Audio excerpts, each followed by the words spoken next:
¿Qué tal? ¿Cómo están? Son las 12:30, las 11:30 en Canarias. Hoy es 22 de febrero de 2019. Concluye esta semana, que es la segunda semana del juicio al procés, del juicio a los golpistas, a los presuntos golpistas, para ser más exhaustivo, hasta que ese fallo judicial se produzca. No podemos llamarlos abiertamente golpistas, al menos no en un momento de información como es este. Luego, cuando pasemos al análisis, que cada uno les llame como guste, pero es cierto que ese fallo judicial que está previsto, pues yo calculo que quizá para el mes de junio, se supone que son 3 meses de juicio, se alargará seguramente. Estamos viendo a Josep Rull, que ha sido uno de los, uno de los juzgados de los que están. Esta semana han estado ofreciendo su testimonio. Ese es en Raúl Romeva, autodenominado, así se presentaba por las cancillerías internacionales, como el ministro de Asuntos Exteriores de la República de Cataluña. Ese es Jordi Sánchez. Todos ellos, a excepción de Santi Vila, que también compareció ayer, y también a excepción de Joaquín Forn, que mostraron un perfil más bajo, todos ellos se presentan como víctimas de un juicio político. Es, como digo, la segunda semana del juicio del procés en el Tribunal Supremo, y ha estado protagonizada por los interrogatorios a buena parte de los acusados y una serie de asuntos clave, como el valor de la declaración unilateral de independencia. Todos ellos han dicho que, que el valor técnico-jurídico pues era nulo, que tenía un valor más político que jurídico. También se ha estado hablando durante esta semana de la organización del 1O. El propio Jordi Turull hablaba de que esas urnas que él mismo presentó, pues parece que se aparecieron por generación espontánea y que nadie sabe muy bien cómo llegaron hasta Barcelona. Ni la logística, ni la fabricación, ni nada de nada. Nadie sabe nada. La organización del 1 de octubre, nadie sabe nada, y la existencia o no de la violencia, pues tampoco. Además, como digo, esta semana ha sido importante porque ha sido la primera semana en la que los españoles han tomado conciencia de que van a tener una primavera cargada de citas electorales. La primera de ellas el 28 de abril de 2019, la segunda el 26 de mayo. En esta segunda, 14 de las 17 comunidades autónomas votarán también a sus representantes autonómicos. Los 8.400 pueblos de España ejercerán su derecho al voto para escoger a sus diferentes consistorios, a sus alcaldes, a sus concejales, y también el Parlamento Europeo, en coordinación con los 27 países, las 27 naciones que componen la eurozona o la zona euro, también elegirán a sus europarlamentarios. De manera que, como digo, vamos a tener una semana, una primavera, por mejor decir, una primavera movidita con todo lo que respecta a las citas electorales. Bueno, pues que sepan que hoy vamos a tener un programa interesante, porque vamos a hablar obviamente de todo lo que ha ocurrido esta semana, de todo lo que está por ocurrir, pero no solo. Vamos a tener la suerte de tener con nosotros al director del Gato al Agua, escritor, también buen amigo, José Javier Esparza, para hablar de su última novela, San Quintín. La tenemos aquí, de José Javier Esparza.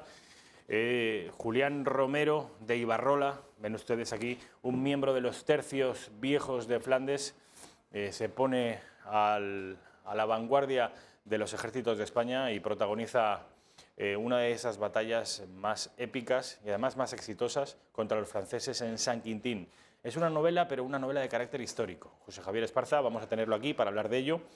Vamos a tener también a mi compañero y mi amigo Xavier Orcajo para hablar de economía. Ya saben ustedes, ese compromiso del Gobierno de alcanzar en el año 2040 el fin de la venta de coches movidos por gasóleo, diésel. Bueno, pues ha sido una de las últimas rectificaciones del Gobierno. No van a parar de rectificar hasta que no se disuelvan las Cortes. Esa rectificación, que ellos querían ser los más avanzados de toda Europa y en el año 2040 ya prohibir la venta de coches diésel, pues parece que van a tener que demorarla.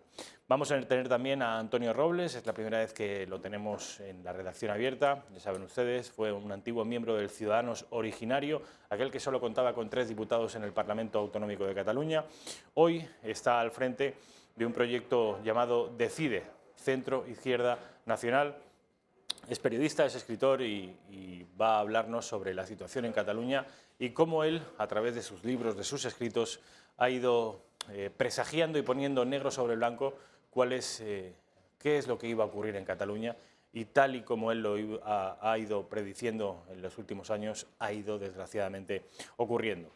Y el primer invitado de nuestra redacción abierta de hoy, día 22 de febrero, lo conocen ustedes, es Sergio Gradezo, concejal de Ciudadanos en el Ayuntamiento de Madrid. Sergio, ¿qué tal? ¿Cómo estás? Pues muy bien, encantado de estar aquí una vez más. Nos tenemos que desplazar, Sí, cuando acabo cierto. yo mi presentación nos tenemos que desplazar. Creo, Raquel, que estamos ya en el sitio correcto, ¿no? Porque si no me riñen. Bueno, Sergio, tú sabes que no sueles pasarlo mal en este programa porque compartimos gran parte de la arquitectura ideológica, sobre todo en la defensa de España y en el combate ideológico contra los separatismos. Esto lo combatimos en esta casa y yo en particular. Pero hoy te tengo que preguntar por algo incómodo.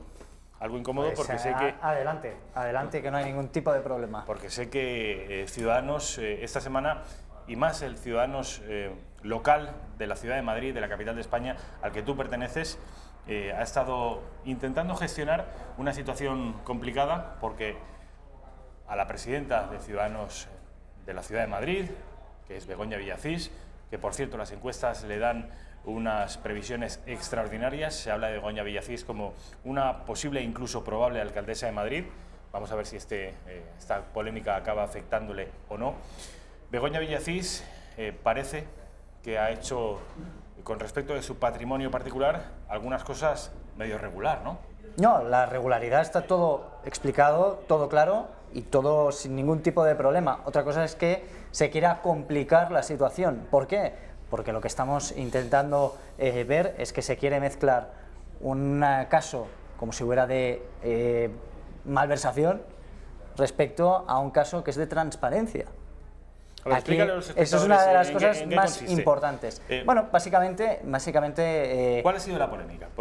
pues hay una polémica en transparencia, no hay una polémica en nada más, y es sobre un detalle legal en el que yo de momento no tengo respuesta y que yo estoy esperando que nos den respuesta por parte del ayuntamiento en este caso y que nos diga cómo se tiene que actuar. Básicamente, Begoña Villacís es administradora solidaria de una empresa, la empresa de su marido, porque resulta que en Ciudadanos pues no venimos todos de la política, sino que la gente tiene su patrimonio, tiene también su propia empresa, tiene también su propia profesión y por lo tanto, en este caso, ¿qué se está diciendo? Bueno, pues que si tenía que salir o no la figura de administrador solidario o no dentro de la transparencia. Bueno, pues yo creo que en este caso lo que ha hecho Begoña Villacís estaba dentro de lo correcto. Sé que hay un problema sobre registro también además, pero que eso no tiene nada que ver con lo que esté haciendo Begoña Villacís, ni su proceso de transparencia, ni el proceso de administración, nada que ver con eso. Lo único que se está hablando es que si hay un problema de actualización del registro mercantil y por otro lado un tema de transparencia. Nada que ver con lo que se quiere estar haciendo, que yo creo que es interesado, obviamente, por parte de los partidos políticos, para dejar entrever que si es un caso sucio.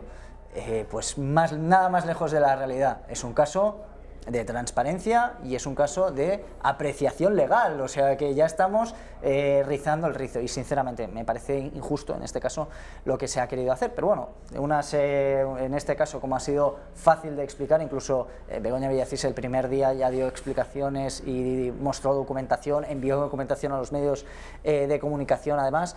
Yo creo que en ese caso ha hecho lo correcto, creo que ha sido transparente, creo que ha sido clara y por lo tanto no hay nada más que la brillantez que le quieran dar a aquellos que creo que lo único que están haciendo es un interés político detrás de todo eso. Pero bueno, estamos en campaña, pues bueno. Pre-campaña, sí. Por cierto, quiero aclararlo, esto es una noticia que salió el año pasado y que ahora ha vuelto a salir, por lo tanto... No tiene recorrido a tu juicio. Por supuesto, recorrido legal ninguno, Ninguno. O sea, legal, vamos... Y con respecto a la transparencia, porque sabes que Ciudadanos, tu partido, ha sido uno de los adalides de la transparencia en la política. Eso debería haberse sabido. Bueno, es que el problema está en que si eso lo contempla o no lo contempla la ley de transparencia y las ordenanzas dentro del ayuntamiento, si tiene que estar explicado o tiene que estar reflejado en la transparencia del ayuntamiento. Aquí pues veremos a ver qué pasa y qué sucede. Yo no acabo de de ver más allá que lo que quieran, el punto que quieran sacar los pues, la oposición política y en este mediática caso. también. Hay muchos periodistas con el colmillo retorcido. Vamos a ver la prensa del día. Es el momento para saber qué es lo que nuestros compañeros destacan en la prensa de papel del día de hoy. Vamos a ver. El primer periódico es el diario El País, el diario del grupo Prisa, que viene a decir que el Congreso aprueba elevar la protección de los hipotecados. Los clientes estarán menos expuestos a embargos y tendrán más fácil amortizar el préstamo o modificarlo. Son noticias que tienen que ver aún con el Congreso de los Diputados, que no se ha disuelto. El próximo día 5 de marzo se disolverán las Cortes y la acción legislativa se frenará en seco hasta, bueno, pues yo calculo que seguramente hasta el mes de... Quizá hasta después de verano no vuelva el Congreso de los Diputados a ejercer de poder legislativo. Saben ustedes que en las elecciones del 28 de abril los resultados quedarán congelados en cualquier tipo de gestión de alianzas hasta el 26 de mayo, que son las elecciones locales, europeas y autonómicas. Nadie a partir del 29 de abril querrá moverse sabiendo que hay unas elecciones menos de un mes después. Este es el periódico del Grupo Prisa. Vamos al periódico de Unidad Editorial, el diario El Mundo, que destaca en su portada que el cinismo de Jordi Sánchez, la hipocresía de los separatistas que está quedando bien reflejada, bien evidente estos días del juicio. No pensé, decía Jordi Sánchez ayer, que el 1 de octubre habría tensión. Ya se pueden imaginar ustedes que con una sociedad catalana rota y partida por la mitad, con un referéndum ilegal, con manifestaciones a diario y con los Mossos d'Esquadra en una situación de indefensión legal, que este hombre pensara que no iba a haber tensión el 1 de octubre, pues es, como dice El Mundo, un tremendo cinismo. Vamos con el siguiente periódico, que es el diario de Vocento, el diario ABC, que también destaca en su portada información, en este caso relacionada con el problema de la pederastia que existe en la Iglesia Católica. A propósito de enmienda, por primera vez el Vaticano ha celebrado una reunión en la que se aborda de manera exclusiva e íntegra este problema de los abusos infantiles en diferentes iglesias de todo el orbe. Con respecto al diario al diario monárquico, el diario ABC. Vamos a ver la portada del diario La Razón, que dice: la huelga de Torra, que saben ustedes que se convocó y se celebró ayer con poco éxito, 20 días sin agenda en un mes. Aquí hace un juego de significados, alude a la huelga que se produjo ayer, con la supuesta huelga encubierta que estaría afectando a la Generalitat de Cataluña, en tanto que el presidente de la Generalitat, Quim Torra, pues el 66% de los días, 2 de cada 3 días, no tendría agenda oficial y se estaría dedicando mayoritariamente al activismo separatista. Hablando de separatismo, vamos con los periódicos editados en Barcelona. Este es el diario del Grupo Godó, La Vanguardia. Una huelga de seguimiento escaso altera la movilidad. Reconoce el diario La Vanguardia que la huelga de ayer fue un fracaso, la califica de seguimiento escaso. Vamos con el diario del Grupo Z, el periódico de Cataluña, huelga de mínimos. También abunda en lo mismo el diario del Grupo Z, que la huelga fue una huelga con muy poquito seguimiento, donde incluso los funcionarios de la Generalitat, de manera abrumadoramente mayoritaria, escogieron libremente poder trabajar. Sergio Raezo, a ver, tu ciudad natal, tu tierra, tu patria chica, Cataluña, parece que ayer fue un fracaso lo de la huelga, ¿no? Fue un fracaso, pero quiero recordar primero que siempre que veamos estas imágenes, recuerden las palabras de Pedro Sánchez diciendo y afirmando que en Cataluña la situación social es normal. Eso es lo que nos dijo hace 3-4 meses en sesión parlamentaria en el Congreso de los Diputados. Y quiero que se recuerde de manera clara y firme, porque es algo que no estamos viendo. Es absolutamente incomprensible cómo puede ser que una administración pública sea la que abandere, en este caso, una huelga, sinceramente. Pero bueno, ¿dónde estamos? Con el único objetivo, ¿cuál? no de reivindicación por un sector, no de reivindicación por mejoras sociales, no por alguna necesidad que tenga la sociedad catalana, no, sino por un tema de independentismo, que además representa simplemente a unas cuantas personas y no a la totalidad del pueblo catalán. Y luego, por otro lado, una huelga que ha sido pues encabezada por un condenado por terrorismo. Entonces yo quiero recordar este tipo de cosas porque me parece fundamental para saber quiénes son los aliados pues, del gobierno independentista catalán y sobre todo recordar pues, con lo que empezaba, con Pedro Sánchez y con quién se ha aliado para unificar España o tener España unida o sacar a España hacia adelante, allá que cada uno elija el calificativo que quiera. Pedro Sánchez, decía algún compañero mío cuando entraba Sergio Gravezo a la redacción, no convencido de que la gente de Ciudadanos bloqueará cualquier tipo de alianza con el PSOE, casi le exigía una garantía a Sergio Gravezo. ¿Vosotros vais a pactar con los socialistas o no? Dime la verdad. Lo hemos dicho de una manera clara y llana. No hacemos como el Partido Popular, en este caso, que dice que va a bajar los impuestos y luego los sube. No, pueden estar tranquilos los españoles porque cuando hemos dicho en Andalucía que no íbamos a pactar con el Partido Socialista, no hemos pactado, no hemos hecho como el Partido Popular, que cuando tiene la oportunidad pacta el Consejo del Poder Judicial con el Partido Socialista y mete a jueces podemitas en el Consejo del Poder Judicial, que ese era el objetivo. A diferencia del Partido Popular, nosotros, y doy las referencias de lo que ha pasado en Andalucía, dijimos que no íbamos a pactar con el Partido Socialista y no lo hemos hecho. En este caso, absolutamente lo mismo. A nivel nacional hemos decidido no pactar con el Partido Socialista. Ciudadanos no va a pactar con el Partido Socialista y nuestra historia nos precede porque cumplimos aquello que decimos. A nivel nacional, esto no quiere decir que a nivel autonómico o local pueda haber pactos. Por ejemplo, Toni Cantó también ha dicho que no va a pactar con el Partido Socialista en Valencia, básicamente porque el Partido Socialista de Valencia se ha lanzado, se ha abrazado al que sería el pancatalanismo, ni siquiera a Valencia, sino al catalanismo puro y duro, y por lo tanto con eso pues no podemos estar aquí. Cada uno de los portavoces pues tendrá que decidir qué estrategia quiere llevar a cabo. Toni Cantó se refiere al PSPV, que es el Partido Socialista del País Valenciano, el Partido Socialista de mi tierra, se refiere como el PSC valenciano. Con mucha mala baba, pero con mucha acierto, sí. Con mucho acierto, efectivamente. Además, me gustó mucho cómo se despidió Toni Cantó, que es un tipo entrañable, al que yo he podido entrevistar en un par de ocasiones y me parece un tipo fantástico. Un hombre de la cultura, además, comprometido con España. ¿Cuáles fueron sus últimas palabras en el Congreso de los Diputados? ¿Recuerdas? Bueno, dio un agradecimiento habló sobre el tema de las naranjas en Valencia, eso para empezar, y luego sí que dio un agradecimiento, y es que me quedé con un punto que para mí es importante. A ver. Básicamente, agradeciendo a todos los que estaban ahí, que era un honor poder ser diputado y servir a su país. Exacto, defender a España.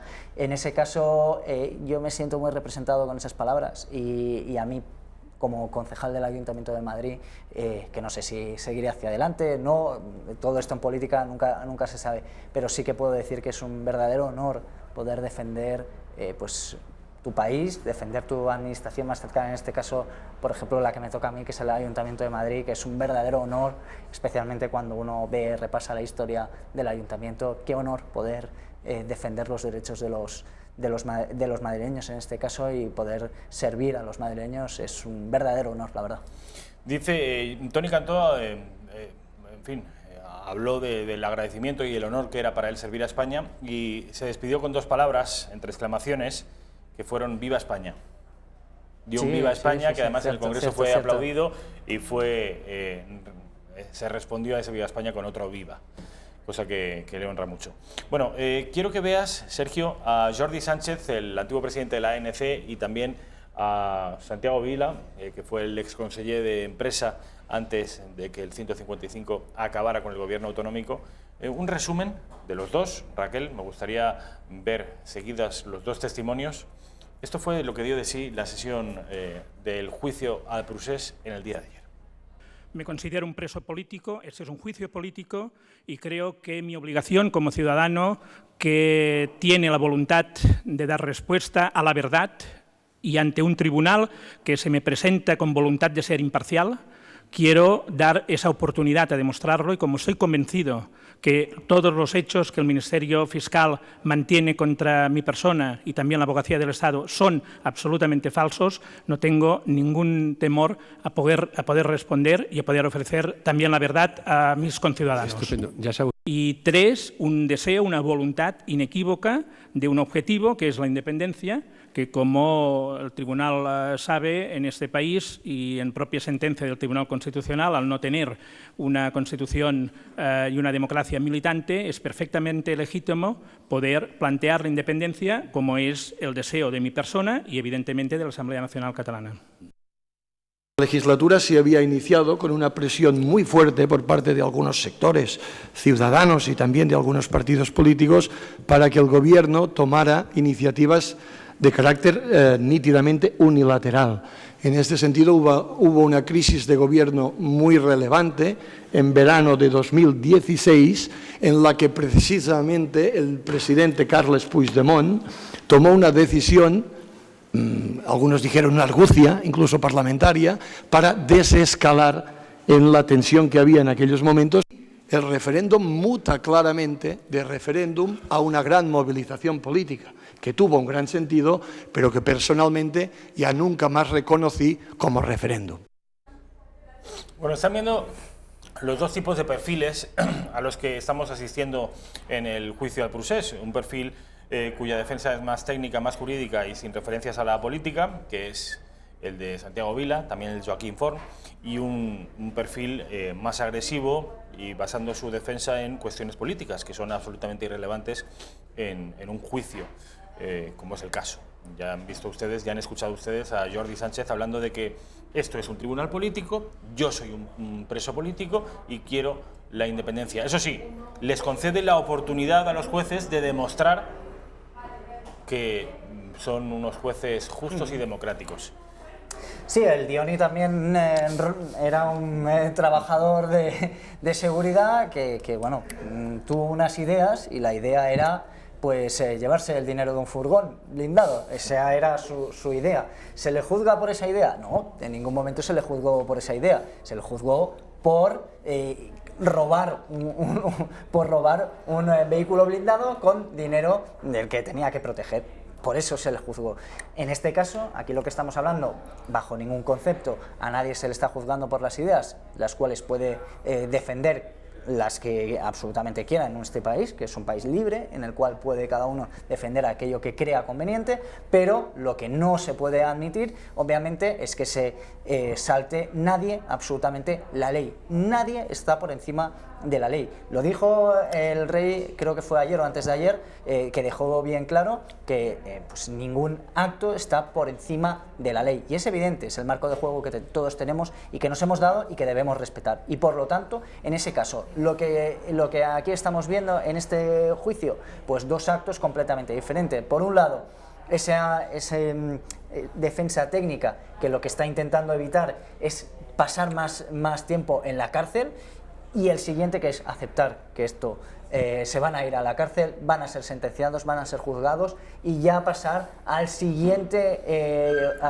tribunal, que tiene que ser un tribunal de fuera de España, de Estrasburgo, para que pueda pues intentar ahí salir de alguna manera pues con otro tipo de sentencia o incluso pues que puedan salir ilesos de este golpe de Estado que han intentado pues perpetrar, esta Sergio Lorenzo se refería a la figura de Su Majestad Felipe VI y una vez más su defensa explícita de la democracia española durante la entrega de premios de la jurisprudencia de los jueces del sector jurídico internacional. Son los llamados premios Nobel de la Justicia. Nuestro rey, el jefe de Estado de nuestro país, recibió uno de esos premios y aprovechó su plática para decir lo siguiente. No es admisible apelar a una supuesta democracia por encima del derecho. pues sin el respeto a las leyes no existe ni convivencia ni democracia, sino inseguridad, arbitrariedad y, en definitiva, quiebra de los principios morales y cívicos de la sociedad.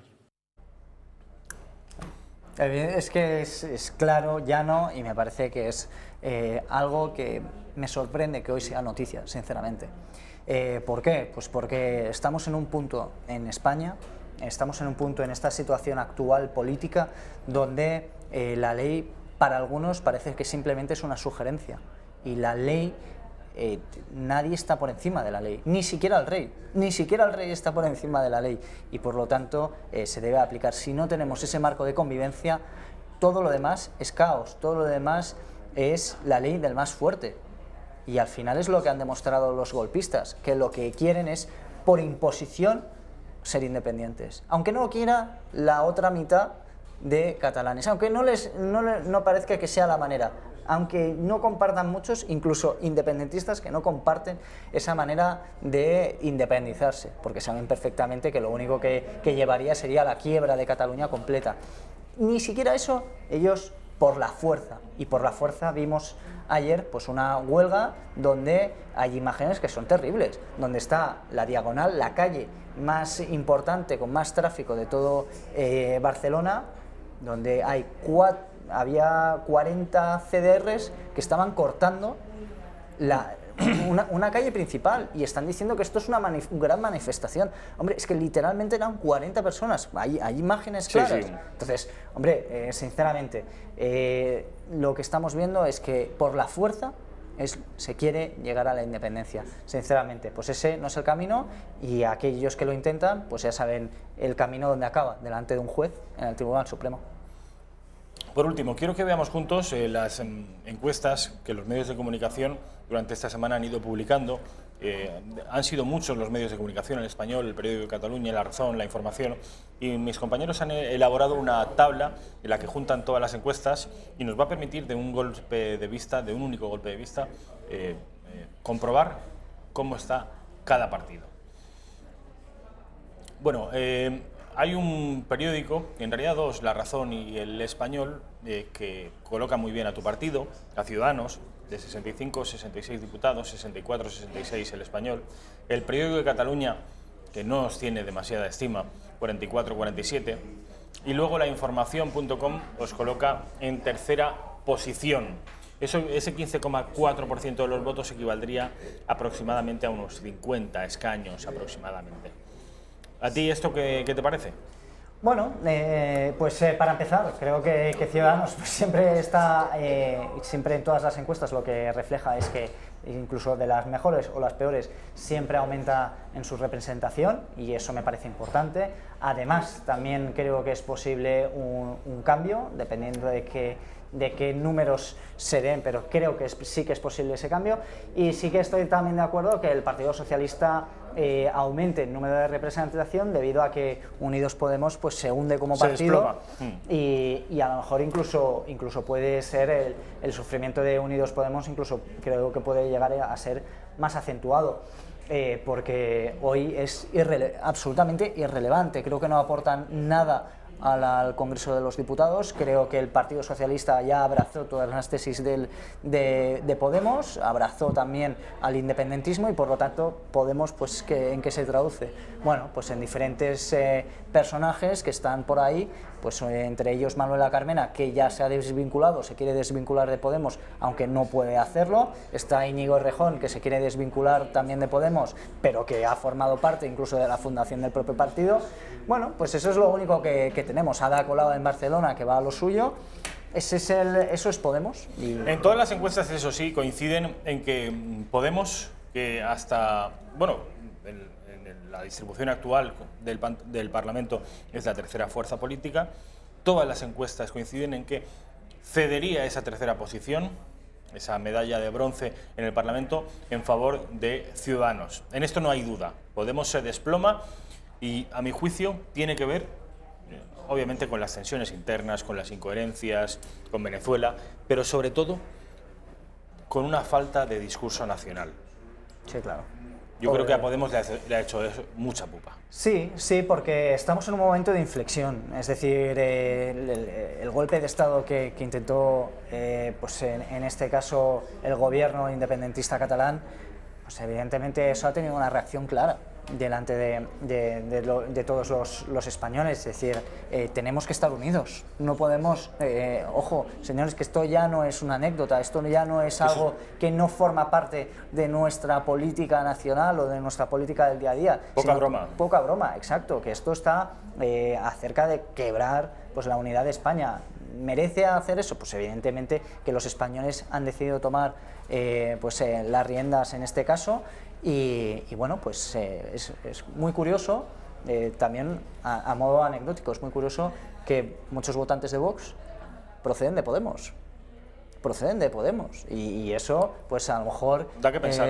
Claro, hay que reflexionar, que son dos partidos completamente diferentes, pero que en el fondo pues tienen ese modo de protesta que en realidad es necesario y lógico, que también lo entiendo, porque la situación en España es muy complicada.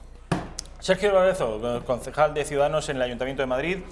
Vamos a ver qué eres a partir del 26 de mayo. Si concejal... Pues una gran persona que siempre va a defender Madrid y la unidad de España, sobre todo. Bueno, que bien ha salido, ¿eh? Oiga, no me digan que no. Concejal de Ciudadanos, miembro del Parlamento Autonómico de Madrid, consejero de la Comunidad de Madrid, vicealcalde, podría ser muchas cosas, pero lo que es un buen ciudadano y un catalán 100% español, tal y como dice en su avatar de Twitter. Así es. Sergio, mil gracias, como siempre. Publicidad, y a la vuelta estamos con el autor de este libro, San Quintín, protagonizado por Julián Romero de Ibarrola.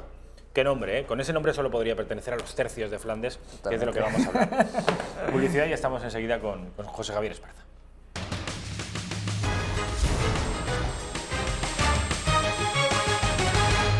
Julián Romero de Ibarrola, y soy maestre de campo de los tercios del Rey Nuestro Señor.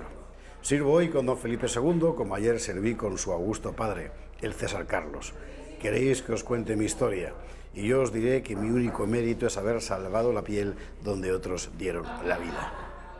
Constato en vuestras miradas que no sabéis lo que pasó en San Quintín. Avergonzaos, ganapanes, porque pocas páginas han escrito nuestras armas más gloriosas que aquella victoria en la que este vuestro servidor cayó herido cuando una bala de mosquete me perforó una pierna y desde entonces me cuelga así, como dormida. Aún tengo que dar gracias a Santiago de que no hubiera que cortarla, según se solía hacer, para que la gangrena no me comiera el cuerpo. Y ahora, si queréis saber más, prestad oído. Bueno, pues acaban de escuchar la introducción, la contraportada de San Quintín, José Javier Esparza, la nueva novela de José Javier Esparza, protagonizada, como ustedes acaban de escuchar, por Julián Romero de Ibarrola. Memorias del maestre de campo de los tercios. Voy a dejarlo aquí porque es una portada muy bonita. La pintura, como ustedes habrán podido adivinar, es de Augusto Ferrer Dalmau. Sí. Julián Romero, recreado por Augusto Ferrer Dalmau, por eso es doblemente interesante esa portada. Y su autor, que acaba de leer él mismo este breve texto que anuncia el personaje, lo tenemos aquí, José Javier Esparza. ¿Qué tal? ¿Cómo estás, José Javier? Muy buenos días, Rafael. ¿Qué tal? Bueno, José Javier ya lo conocen de sobra y lo ven todas las noches desde las 21:45 hasta las 12 de la noche. Y ese es el aspecto o la vocación audiovisual de José Javier. A mí, gustándome mucho, me gusta incluso más su vocación intelectual y de escritor, ya sea en la faceta de ensayista histórico o de novela histórica, como es el caso. Bueno, ¿novela histórica? ¿Esto es estrictamente una novela histórica? Es estrictamente una novela histórica. Pero, sin embargo, el personaje existió y los hechos se produjeron. Por eso es histórica y no solo una novela. Es decir, Julián Romero existió realmente. Es seguramente el mayor héroe de los tercios. Creo que seguramente. Hubo gente muy heroica en los tercios. Pero un tipo que entró con 16 años como mozo de tambor, llegó a los 58 años como maestre de campo general, es decir, jefe de toda la infantería, cada vez que se movilizaban los tercios, que por el camino se dejó, como él mismo le escribió en un memorial a la corona, un ojo, una pierna, un brazo, un hijo y 2 hermanos, ¿no? Y que murió cuando el corazón le reventó subiéndose al caballo para coger el camino español y marchar a Flandes. O sea, un tipo así, que estuvo en Túnez, en Inglaterra combatiendo, en Flandes, pues, San Quintín, por supuesto, prácticamente en todas partes. Creo que un tipo así no hay ninguno más.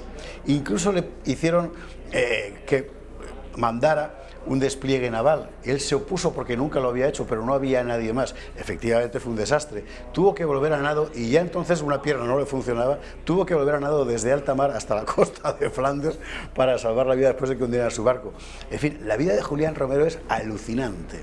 Creo que es seguramente el mayor héroe, de los tercios, y es un personaje que existió realmente, cuya peripecia es bastante conocida. Y como estuvo en tantos lugares decisivos a lo largo del siglo XVI, es la pieza, en fin, idónea para poder contar la historia de España en ese tiempo. De manera que sospecho que este San Quintín es solo la primera entrega de una biografía por etapas, por novelas, que estás en ello, ¿no? Si el público está de acuerdo y le gusta esta primera, seguiremos, porque hay para contar, en fin. Te voy a poner un ejemplo. Esto no es spoiler del siguiente libro, pero casi. Por azares que usted conocerá cuando lea San Quintín, una parte importante de soldados españoles de los tercios terminan recalando en Inglaterra y entran al servicio de la corona inglesa, en aquel momento aliada de España. Tiempos de Enrique VIII estamos hablando. Enfrente, Inglaterra está en guerra contra los escoceses y los escoceses tienen como aliados a los franceses, de tal forma que España y Francia están peleando en suelo inglés. Llega un momento en el que tienen que resolver un conflicto, una batalla, en un duelo personal, y el tipo que elige el ejército inglés para ser su campeón es Julián Romero, y el tipo que elige el ejército francés para ser su campeón es otro español que estaba peleando con ellos, Antonio de Mora, y al final es un duelo de españoles, no diré cómo acaba, ¿verdad?, el que resuelve una guerra entre Inglaterra y Francia. En fin. España y Francia en Inglaterra, en suelo inglés. Los dos. Bueno, ya se pueden ustedes imaginar lo apasionante que puede ser esta sucesión, si es que se produce así, que yo estoy seguro que sí, de novelas de José Javier Esparza. La primera de ellas es San Quintín, porque cronológicamente fue la primera o porque consideras que el hecho en sí lo vale. Bueno, estuvimos evaluándolo mucho, la verdad. En el momento de San Quintín, Julián Romero ya es capitán, lleva mucho tiempo siendo capitán, llega a San Quintín, además después de sus años de servicio en Inglaterra, con los títulos de Sir y Banneret de la corona inglesa, una cosa muy significativa, ¿verdad? Pero San Quintín es una batalla tan importante. Todo lo que ocurre en torno a San Quintín, tanto en lo político como en lo militar como en lo humano, es tan sugestivo. Por ejemplo, vamos a ver, San Quintín se produce en suelo francés, en el norte de Francia, Picardía, pegado a Flandes, pero el verdadero escenario de la guerra está en Italia. Es porque el Papa se ha puesto de acuerdo con el rey de Francia para invadir Nápoles y echar a los españoles. Felipe II, que en fin, le ha creado esa imagen de bestia oscurantista y fanática y tal, en realidad no era nada de todo eso, era un tipo de una inteligencia tremenda, muy astuto. Felipe II acaba de llegar a la corona pocos meses antes y se encuentra con que el Papa nada menos rompe los tratados, porque el Papa es el que rompe los tratados, y le forma un ejército.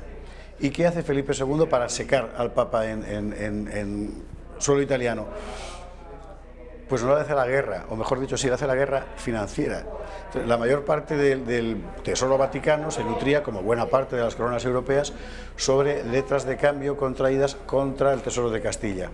Como era el que más fluía, pues lo que hacía el Tesoro Vaticano era comprar deuda, como hoy, ¿no? ¿Qué hace Felipe II para secar en 24 horas el Tesoro Vaticano? Suspende las letras de cambio contraídas contra el Tesoro de Castilla por Roma y ordena a los agentes de cambio castellanos y aragoneses en Roma abandonar Italia.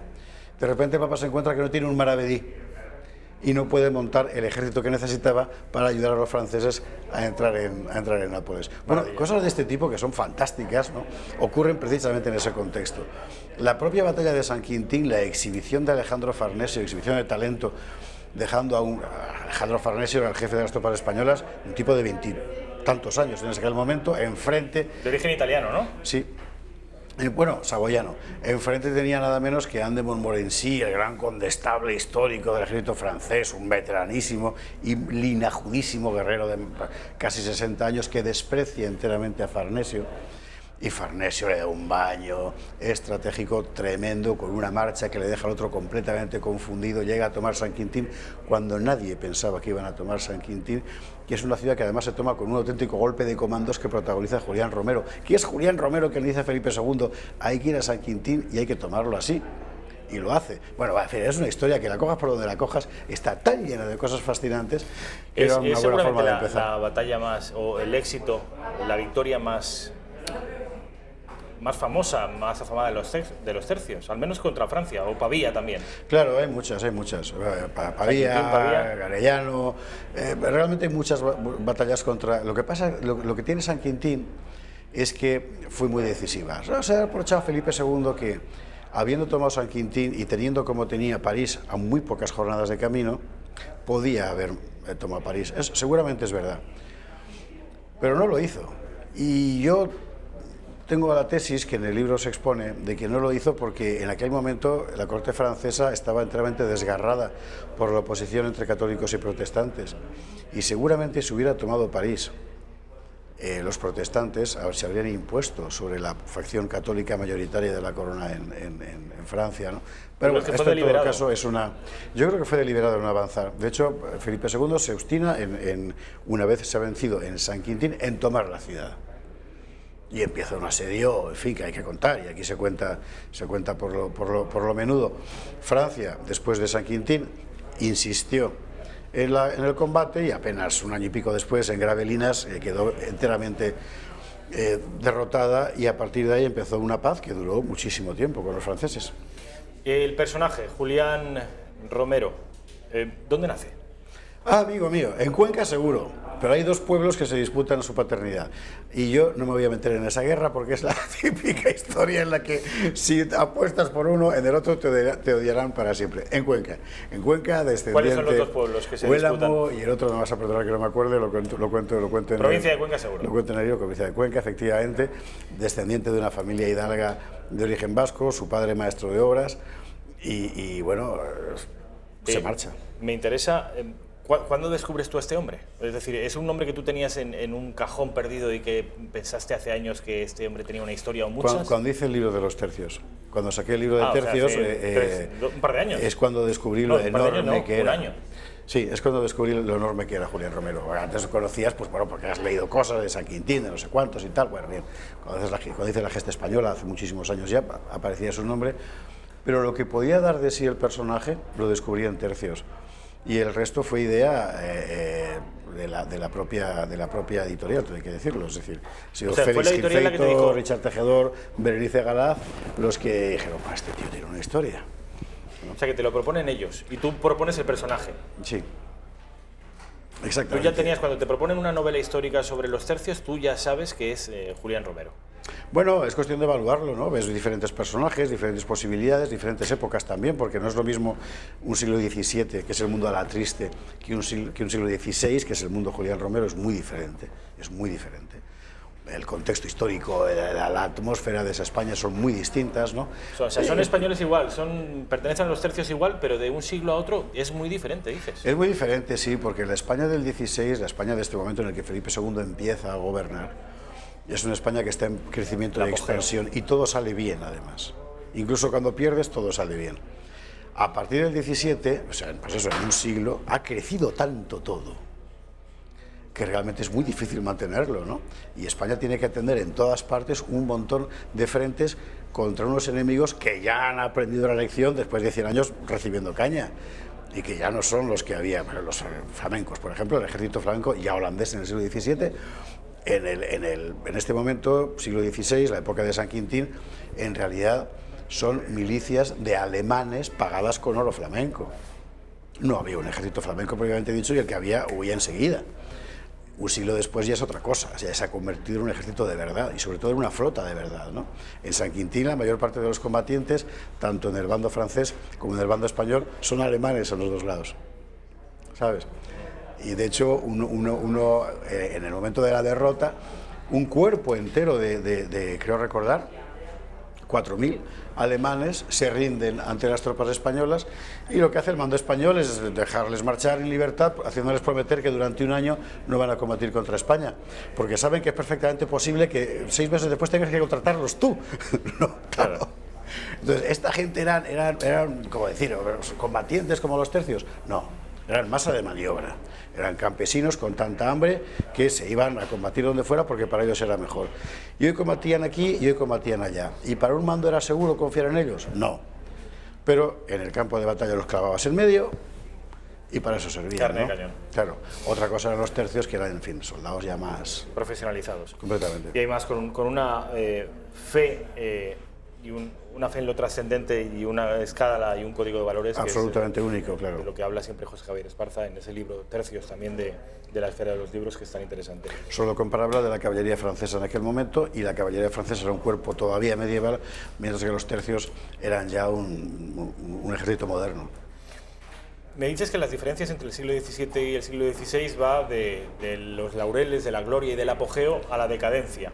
Yo no diría decadencia, es un tema enormemente discutido, la famosa decadencia española del siglo XVII. No es exactamente una decadencia, es decir, mira alrededor, Felipe IV es el rey planeta. Realmente nunca ha sido más grande el imperio español. Lo que ocurre... Sí, déjame acabar, porque José Javier iba a intentar establecer una diferenciación, porque obviamente, seguramente ustedes ya tengan en la cabeza a Diego Alatriste, que es también un personaje de los tercios, aunque este señor no existió, y también protagonizó novelas. Por ahora, Julián Romero solo ha protagonizado una, pero lo suyo es que continúe. De manera que la comparación está ahí, establecida. Así es. Siglo XVI, siglo XVII, a Alatriste y en concreto a su autor, a Pérez Reverte, es habitual reconocerle una labor de divulgación histórica, de recuperar los tercios, e incluso de ceder los derechos para que se llevaran a la gran pantalla. Esto lo hizo hace 20 años. Pero siempre se le acusa, yo el primero, y he escrito en ese sentido algunas cosas, abundar en el relato negro legendario, en un ambiente y en un contexto sórdido, pues exactamente. Lóbrego, la España que se cae, sí. ¿Esto es otra cosa? Es necesariamente otra cosa, porque esa España es otra España. Es decir, Arturo exagera los rasgos de decadencia del país y construye, por tanto, un decorado tenebrista, enteramente. Es muy literario, tenebrista. Es muy atractivo, es muy interesante. Es muy atractivo, sí, ya lo sé, pero bien. Se podría entiendo que es más difícil. Entiendo que es más difícil eso. O sea, dicen los artistas que es mucho más sencillo escribir una canción de pena, de tristeza y de desamor que una canción de amor y de alegría y de victoria. ¿En qué se parece Julián Romero a Diego Alatriste? Creo que fundamentalmente en nada. O sea, son 100 años antes, es un personaje real, Alatriste es un personaje ficticio. Julián Romero se parece más a un conquistador de la época de las grandes conquistas de América, aunque sea un poco más tardío en cuanto a mentalidad, en cuanto a todo, que los personajes que ya forman parte de la España del siglo XVII. Sigue siendo, no obstante, los siglos de oro de España. Y es verdad que en aquel momento ser un español en cualquier parte es algo muy importante, y ellos lo saben de sobra.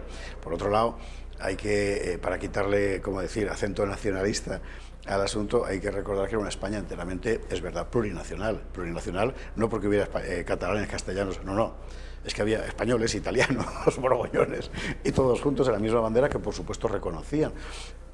La propia batalla de San Quintín, el despliegue del ejército español, cuando Julián Romero está contando quiénes eran los jefes del contingente español, ves que bueno, había flamencos, contadinos del Franco Condado, italianos e incluso un alemán, Lazarus von Schwendi, un tipo interesantísimo, porque este es el que tiene, bueno, no voy a hacer un spoiler, pero este es un tipo que tiene un papel fundamental técnicamente en la batalla de San Quintín. Yo siempre insisto en los aspectos logísticos, técnicos, que son el alma de la guerra, de verdad. O sea, tú puedes tener muchas narices, pero si no te hacen un puente para que lo cruces, las narices no te valen de nada. Bien, Lazarus von Schwendi es un tipo al que Carlos I manda de gobernador a Hungría, y allí, como le gustaba mucho el vino, se dedica a cultivar la variedad de Tokay, que luego se lleva a Alsacia cuando vuelve a su casa, el famoso vino de Tokay. Bueno, ese estaba en San Quintín. Claro, es un mundo... Cuando dices que es plurinacional, lo es strictu sensu, pero el porcentaje, para que los espectadores no se llamen a engaño, el porcentaje mayoritario éramos nosotros, éramos los españoles. Vamos a ver, el porcentaje mayoritario en el combate... En los tercios. En los tercios, sí. El porcentaje mayoritario luego había italianos y tal, el porcentaje mayoritario en el conjunto del despliegue del ejército, no. Porque te metías las compañías de alemanes mercenarios, ocasionalmente de piqueros suizos, los balones que iban con sus propios regimientos, ¿sabe usted? Balones con V. Bueno, es decir, que en el conjunto, por ejemplo, del contingente imperial en San Quintín, los españoles son una minoría. Lo que pasa es que son siempre la minoría decisiva. Un poco como el ejército francés es igual, O sea, al final la parte decisiva es la caballería francesa, que eran nobles franceses. Y siempre son los decisivos, mientras que el conjunto del contingente fundamentalmente eran alemanes. ¿Cómo se escribe, José Javier? ¿Cuál es la diferencia entre escribir un libro como Los Tercios y un libro como este? Entre un ensayo de divulgación histórica y una novela histórica. ¿Es más fácil esto? Vamos a ver, desde el punto de vista de la documentación no me resulta más fácil. Es muy difícil encontrar una descripción concreta de lo que pasó en San Quintín a pie de guerra. Es decir, el color del barro, para entendernos. Me ha costado meses y meses y meses de investigar. Y encontré, por ejemplo, una señora, Madame Georges, vecina de San Quintín, en el siglo XIX, que descubre, 1871 creo recordar, después de la guerra franco-prusiana, que descubre unos documentos de cartas de soldados alemanes que estuvieron en San Quintín y los traduce al francés. Y aquí este Menda los encuentra, seguramente de chiripa, pero bueno, el asunto es que aquello era fantástico, porque de repente tienes un tipo que te explica cómo era un camino. También en España, en los documentos inéditos para la historia de España, que editó la Real Academia de la Historia hace un siglo y pico, hay una crónica de un oficial español anónimo, pero que es oficial, se deduce de cómo lo cuenta, que estuvo allí. Y además te da los nombres de la gente y de cómo murió. Todo eso, que en un libro de historia no es necesario, en una novela sí. Claro, digamos que te exige otro tipo de documentación. Y a la hora de reconstruir cosas como qué comían, cómo hacían el amor, cosas de ese tipo, que en un libro de historia son prescindibles, aquí son fundamentales, ¿no? Y eso te exige un esfuerzo de documentación que va por otro camino. Claro, pero estamos tentados, los que no hemos escrito menos una novela, a pensar de que la documentación José Javier Esparza la tiene en la cabeza, en tanto que acaba de escribir un libro sobre los tercios, y a partir de ese momento es dejarla volar. ¿Sabes que no hay ningún mapa de la batalla de San Quintín? Hay un tapiz fantástico en el Escorial, hay dibujos de época grabados, preciosos por cierto, de la ciudad de San Quintín, pero no hay un diagrama típico de la batalla de cómo fue. Yo aquí lo aporto, pero tienes que reconstruirlo con los mapas delante, y además mapas no siempre coincidentes, porque en la época se exageraba en general el relieve, y sobre esos mapas y tal, tú verlo encima y mover unas fichas para tratar de reconstruir cómo pudo ser, ¿no? Bueno, cómo fue, de hecho. Es un trabajo, sí. Veo que tu amigo... Que no me gusta nada, como se puede percibir. Sí. Ya. Veo que tu amigo Augusto Ferrer Dalmau ilustra el libro. Sí, señor. Además, es un regalo de Augusto. Desde aquí, un abrazo fortísimo. Lo presentaremos el 15 de marzo en la tienda de los Tercios, si no me equivoco, con Rafael Rodrigo, que le ha encantado también la idea. Y allí presentaremos este libro en una velada de caballeros españoles. El día 15 de marzo, ya saben ustedes, la presentación del libro. ¿Es la primera entrevista que te hacen sobre este libro? Es la primera entrevista que me hacen sobre San Quintín. Sí, porque el otro día con Fernando Paz en Tiempos Modernos, el último Tiempos Modernos, fue sobre tercios en general, a propósito de San Quintín, pero así que esta es la primera. Lo leeré, José Javier. Mil gracias. Y te gustará, ya verás. Seguro. A mí me ha encantado, pues imagínate. Vamos a ver, no vamos a ir a publicidad porque quiero que escuchen a la ministra portavoz y también ministra de Cultura, Isabel Celaá. Está compareciendo después de uno de los últimos consejos de ministros de la legislatura. Vamos a verlo. Este Gobierno continúa trabajando para que no haya más casos como el de la calle Argumosa de Madrid. En relación al enmarque de la semana, seguimos mucho más limpio el ejercicio y más responsable.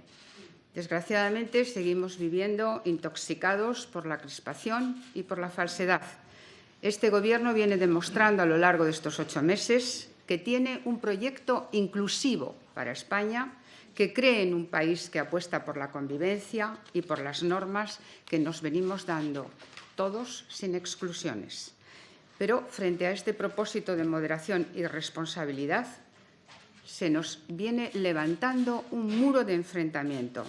Y así ha quedado claro esta semana, una vez más, durante los plenos que se han celebrado en el Congreso y en el Senado. En ambos casos, la bronquedad y las insidias han ensuciado el legítimo debate político, de nuevo prevaleciendo el insulto sobre la dialéctica. Por eso, frente a las falsedades del relato independentista, nosotros también hemos apostado por la sensatez. Y ahora que el Tribunal Supremo está haciendo su tarea, no es sensato anunciar un viaje a Waterloo para insistir en una política de confrontación que solo beneficia a los más radicales. Que quienes defienden la acción de la justicia española ayuden a internacionalizar la tensión y el daño causado por el independentismo es una insensatez. Por eso, el Gobierno de Pedro Sánchez va a seguir defendiendo el orden constitucional. No nos vamos a apartar ni un milímetro de ese principio. Diálogo y ley, como dijimos desde el primer día. Por cierto, una apelación que el rey, el jefe de Estado, nuestro jefe de Estado, nos ha recordado a todos esta misma semana en la cumbre o en el Congreso Mundial del Derecho, cuando dijo que no es admisible apelar a una supuesta democracia por encima del derecho. Es esta una simple ecuación que comprenden todos los ciudadanos y ciudadanas de este país. Bien lo saben las fuerzas independentistas, que no han conseguido ni una sola de sus exigencias anticonstitucionales, y desde luego bien lo saben también el resto de fuerzas parlamentarias del arco parlamentario, que no se puede aspirar, saben perfectamente, a una aplicación punitiva y perpetua de la ley contra quienes no piensan igual. Porque en un Estado de Derecho ni la ley puede ser ilegal ni la justicia injusta. Por eso, el Gobierno no se va a cansar de pedir sensatez y de buscar espacios de diálogo y de moderación. Esa es la línea que venimos siguiendo desde junio. Y ese camino no ha dejado de dar frutos en las cámaras. Un último ejemplo lo tenemos en la aprobación ayer mismo en el Congreso de varias cuestiones muy importantes. La reversión de los recortes educativos, la nueva ley de crédito inmobiliario y el aumento de las pensiones de orfandad para los hijos e hijas de las mujeres víctimas de violencia de género. Una muestra de que la política es útil y de que los espacios de consenso son posibles. Los consensos que seguiremos buscando desde este Gobierno. Y ese es el empeño, seguir gobernando de acuerdo a la ley y hasta donde permite la ley.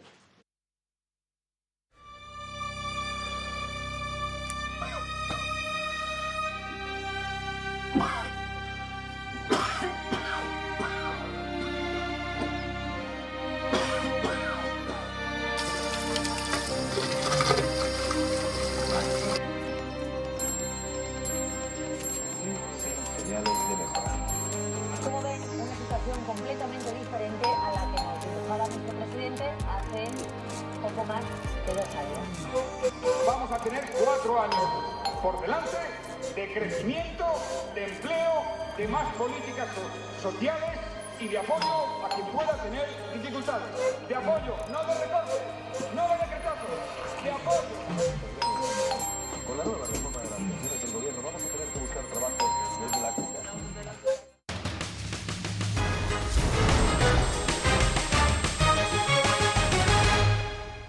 ¿Qué tal? Pues ya estamos de vuelta en la redacción abierta de Intereconomía. Son las 1:30, las 12:30 en Canarias. Bueno, vamos a hablar sobre cultura financiera, vamos a hablar sobre una nueva conferencia del Club de Amigos de Intereconomía y para ello tengo a mi lado a Miguel Ángel. ¿Qué tal, Miguel Ángel? ¿Cómo estás? Encantado de estar ahí contigo. Y a Carlos Moreno. ¿Qué tal? ¿Cómo Encantado. estás? Bueno, vamos a ver, Raquel, si es posible, de manera permanente ese teléfono del Club de Amigos de Intereconomía, porque todo lo que van a escuchar a partir de ahora podrán ustedes escucharlo de una manera mucho más desarrollada, más pausada y, en fin, incluso más interesante, porque tendrán mucho más tiempo por delante, el próximo día 28 de febrero, que es el próximo jueves. El Club de Amigos de Intereconomía celebra una conferencia sobre cultura financiera el próximo jueves, día 28, a las 6:30. 91 616 2464 es el teléfono, ya lo conocen ustedes de sobra, del Club de Amigos de Intereconomía, y club@intereconomia.eu es la dirección web del Club de Amigos de Intereconomía. Miguel Ángel, Carlos, ¿por qué al espectador de la redacción abierta, al espectador de Intereconomía, puede interesarle acudir a una charla sobre cultura financiera? En primer lugar, contarme qué es eso de la cultura financiera, porque parece un poco ambiguo. Bueno, Más que ambiguo, te diría que es algo que los televidentes y los oyentes de Radio Intereconomía, digamos que están por encima de la media. La media española es bastante baja en conocimientos financieros y entonces para, digamos, que invertir bien hay que tener ciertos conocimientos. Aquí no se gana dinero por casualidad. Y entonces, bueno, pues es lo que siempre hemos procurado desde la Escuela de Finanzas de Intereconomía, a lo largo de los años que llevamos dando cursos y clases y todo tipo de formación, y esta vez, por primera vez, vamos a juntar a profesionales y a inversores individuales. Yo creo que porque es muy importante saber elegir un buen asesor. Y no es sencillo, porque claro, el asesor, oye, en este momento en que el IBEX el año pasado cayó un 15% y la mayoría de los activos cayeron, bueno, pues había que tener un buen asesor para que te dijera, oye, mantente o compra en enero porque creemos que el mercado pues, se ha puesto muy barato y podemos asistir a un rebote. Ha habido mucha gente que ha cogido y ha vendido en un momento erróneo. Entonces, bueno, si tú tienes un asesor, tienes a alguien con quien puedes dialogar, pues, y bueno, pues los EAFIs nos dedicamos al asesoramiento, ya sea individual o a empresas, y bueno, y la mayoría de ellos están asociados en ASEAFI, que es la asociación que está ahora mismo con la Escuela de Finanzas patrocinando este programa, con la ayuda inestimable, por supuesto, de la gestora, que aquí es realmente, ellos son Columbia Threadneedle quienes están realmente patrocinando lo que es el evento. De manera que, si no he entendido mal, aquí vamos a enseñar a todas las personas que acudan a la conferencia a invertir y a invertir bien en bolsa, a intentar ganar dinero en bolsa. Bueno, lo que vamos a hacer es enseñarles o darles unas pautas de por qué invertir o en qué invertir. Posiblemente el resto de mis compañeros hablen de otro tipo de cosas. Nosotros, en este caso, nos vamos a enfocar mucho en la inversión en tecnología. Para nosotros la tecnología es algo que hay que tener en cartera, es una inversión a largo plazo y es una inversión que siempre de la mano de asesores financieros creemos que dependiendo de tu perfil de riesgo, un porcentaje u otro, tienes que tener siempre en cartera. Tecnología. Siempre. Tecnología, estamos hablando de, para el espectador que sea lego en la materia, de Google, de este tipo de Apple. Efectivamente, son todas las tecnológicas que nos rodean en el día a día y son las famosas como las que tú has dicho o empresas mucho más pequeñas en semiconductores que casi nadie las conoce, que son las tripas de los aparatos que utilizamos y que posiblemente ahí vemos mucha más calidad y vemos mucho menos valoraciones, muchas menos caras que a lo mejor Amazon, que todo el mundo compra. De manera que entiendo que el riesgo es mayor, pero lo que uno puede obtener es mayor también. La historia nos ha dicho que efectivamente es mucho más arriesgado invertir en tecnología que invertir en otras cosas, pero es verdad que también la rentabilidad ha sido mucho más alta, así que por eso siempre vamos de la mano de asesores financieros, que son los que ellos conocen a los clientes y los que pueden realmente, esto es como la sal y la pimienta, si te pasas, la has liado, pero el punto exacto en cada uno, y son ellos los que realmente hacen ese guiso, puede funcionar muy bien.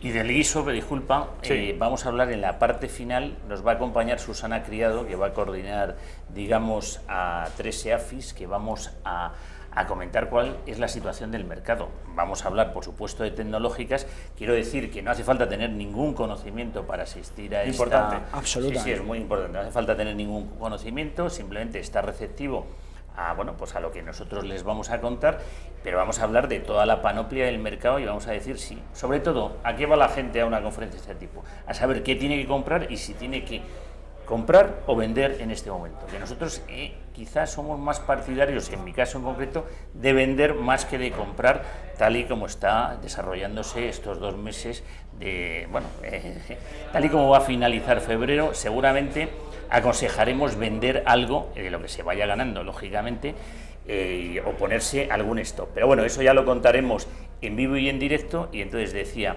vamos a ver diferentes, bueno, cuando pueden entrar en la página web, en concreto del Club de Amigos de Intereconomía, en la Escuela de Finanzas también, y ahí ver quiénes van a asistir, porque a la panoplia es bastante amplia, y vamos a dar muchas ideas, y luego también vamos a tener un cóctel al final, que es importante saberlo, porque van a poder hablar con todos nosotros cualquier duda que les asalte.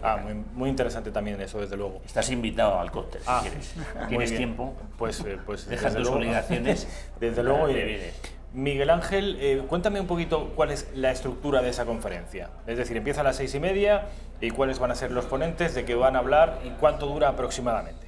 Pues mira, la estructura es que efectivamente empieza a las 6:30, la apertura la hace el presidente de ASEAFI, que es Carlos García Ciriza, que viene desde Navarra, y tenemos un primer panel de asesoramiento financiero de calidad, que tenemos pues una EAFI y la gente de Finet que nos acompañan, en concreto que ellos son lo que llaman aquí media partner, que a mí no me gusta porque está estos anglicismos que son ni necesarios. A mí tampoco me gustan nada. Nada, y con esa bandera y yo con la que llevo aquí en mi corbata menos. Por eso. Porque media partner es el socio... Sí, el socio de medios que está con nosotros y ya está, y fenomenal, porque lo entendemos todos así. Luego, la gente de EPA, porque quiero decir que los que asistan aquí y sean profesionales, les va a dar EPA 2 horas, porque tú sabes que ante la CNMV los asesores tenemos que acreditar una serie de horas que hemos asistido a conferencias, con lo cual esta conferencia vale para acreditar estos conocimientos. Entonces este sería el segundo panel. El tercero, todos van a ser bastante breves, ¿eh? O sea, que la gente no piensa que vaya a ser esto una locura. El tercer, 15 minutos... 20-25 minutos. Vale. Por eso luego se va a coger el cóctel con más fuerza. Tenemos luego ya pues AFI, analistas financieros, oye, que son, digamos que es una casa relevante, pues nos va a hablar de las claves de inversión en tecnología, y finalmente Three Needle, bueno, pues nos va a dar su punto de vista sobre el mercado. Supongo vais a hablar sobre el mercado en general o también vais a tocar algún tema básicamente de tecnología. Vamos a hablar un poco de qué es lo que opinamos en el mercado ahora mismo, las claves, como decía él, de dónde está el mercado y qué es lo que creemos, dónde hay que estar o no estar, y sobre todo, como para nosotros la inversión que hay que estar ahora mismo, creemos que en el largo plazo, porque somos inversores en fondos de inversión a largo plazo, insisto, es una de las que nosotros tenemos, una de las ideas que nosotros tenemos en todos nuestros fondos, que es esa inversión en tecnología que hablábamos antes. Inversión en tecnología. Bueno, pues quedan ustedes convocados. Entiendo que hay que pagar un dinero. Es gratuita y lo que sí les digo es que quedan muy pocas plazas. Estábamos pensando en no venir hoy porque digo, es que a ver si se nos va a apuntar mucha más gente y se nos va a caer aquello. No, quedan de verdad muy pocas plazas. El que quiere tiene que llamar ya, hablar con Paula o con Ana y apuntarse. Ana Rondán o Paula Cruzado, que están ahora mismo. Si llaman ahora, les cogerán el teléfono porque es el 91 616 2464 y reserven ustedes su plaza. Quién sabe si a partir de esta conferencia ustedes acaban convirtiéndose en unos ases de la inversión financiera.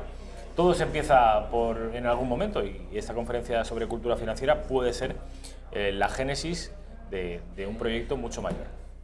Miguel Ángel, ha sido un placer. Lo mismo digo. Gracias. Muchas gracias a ti. Carlos, muchísimas gracias. Mil gracias por estar aquí con nosotros. Quiero dejarles con el directo de la rueda de prensa del Consejo de Ministros. Está hablando ahora mismo la ministra de Medio Ambiente y quiero que lo escuchen en directo porque como digo, es una de las últimas conferencias posteriores al Consejo de Ministros de esta tan turbulenta legislatura. Que debemos remitir a la Comisión, como decía antes, incorpora la senda de reducción de emisiones a 2030 que consideramos más coste eficiente, analiza los efectos de las medidas que se proponen en distintos sectores, tanto en el ámbito económico como en el empleo. Y la estrategia de transición justa despliega las herramientas de acompañamiento para facilitar que este cambio no deje a nadie atrás, sea solidario con quienes van a verse más impactados en los primeros años, en esa primera etapa de la transición. Creemos que esto es fundamental, es una razón obvia de equidad, pero también es una razón de buen funcionamiento de nuestro sistema democrático.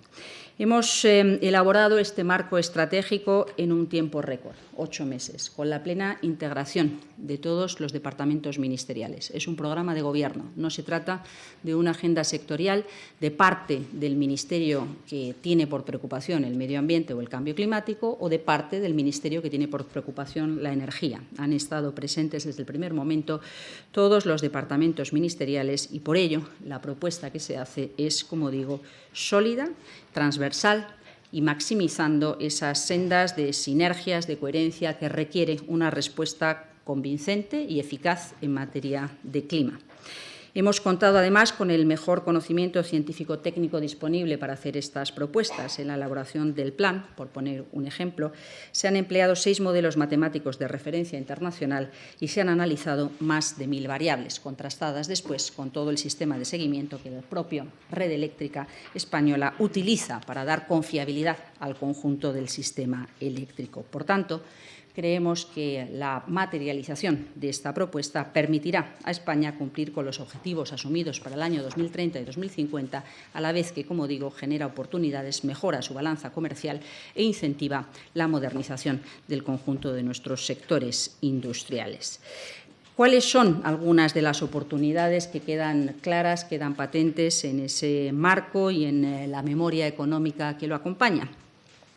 Consideramos que entre las oportunidades de negocio e inversión destaca el hecho de que probablemente se supere una movilización de recursos de 230.000 millones de euros a lo largo de la próxima década, en las que el 20% del total pueden ser de origen público, distintas fuentes públicas, europea, nacional, autonómica y local, facilitando el ejercicio de la inversión privada, es decir, haciendo un efecto palanca importante para movilizar recursos. Reduciremos enormemente nuestra dependencia energética. En la actualidad es 20 puntos porcentuales superior a la media europea y la aplicación de un marco como el que proponemos permite reducir un 15% esa dependencia, pasando del 74% actual al 59%. Esta menor dependencia evidentemente liberará recursos para el conjunto de la economía, dado que permitirá que la balanza comercial española ahorre más de 75.000 millones de euros entre el año 2020 y 2030, que el conjunto de la economía podrá destinar a otras finalidades, reforzando en gran medida la seguridad energética. Junto al Se acabó. Buenos días. Buenos días, Rafael, Xavier ¿qué Cajo. tal? Bueno, y tal y como les anunciaba al principio de este programa, que empieza a las 12:30, como saben, Xavier Cajo vendrá hoy a hablarnos, y aquí lo tienen ustedes, de una rectificación más. Yo calculo que puede ser la última, en tanto que dentro de una semana, nunca digan nunca, sí, ya quedan lo sé. 2 meses.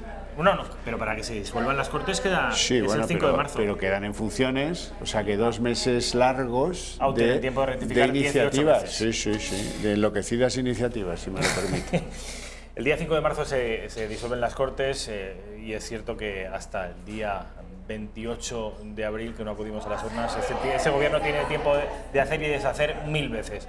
Bueno, esta rectificación, que bienvenida sea, tiene que ver con ese horizonte 2040 que se había puesto el gobierno. Estaban escuchando precisamente a la ministra de Medio Ambiente, un horizonte 2040 según el cual, a partir de esa fecha, 1 de enero de 2040, España no podría vender automóviles propulsados por gasóleo, por combustible o gasolina, por combustibles fósiles. ¿Gasóleo o gasolina? Los dos. Esto era la política de protección medioambiental más avanzada, decía el gobierno de Europa. Ningún país se había atrevido a acercar tanto en el tiempo esa fecha. Bueno, pues han tenido que rectificar. Han tenido que echar pie atrás porque, bueno, es que algunos se creen que se puede hacer lo que uno quiere, ¿no?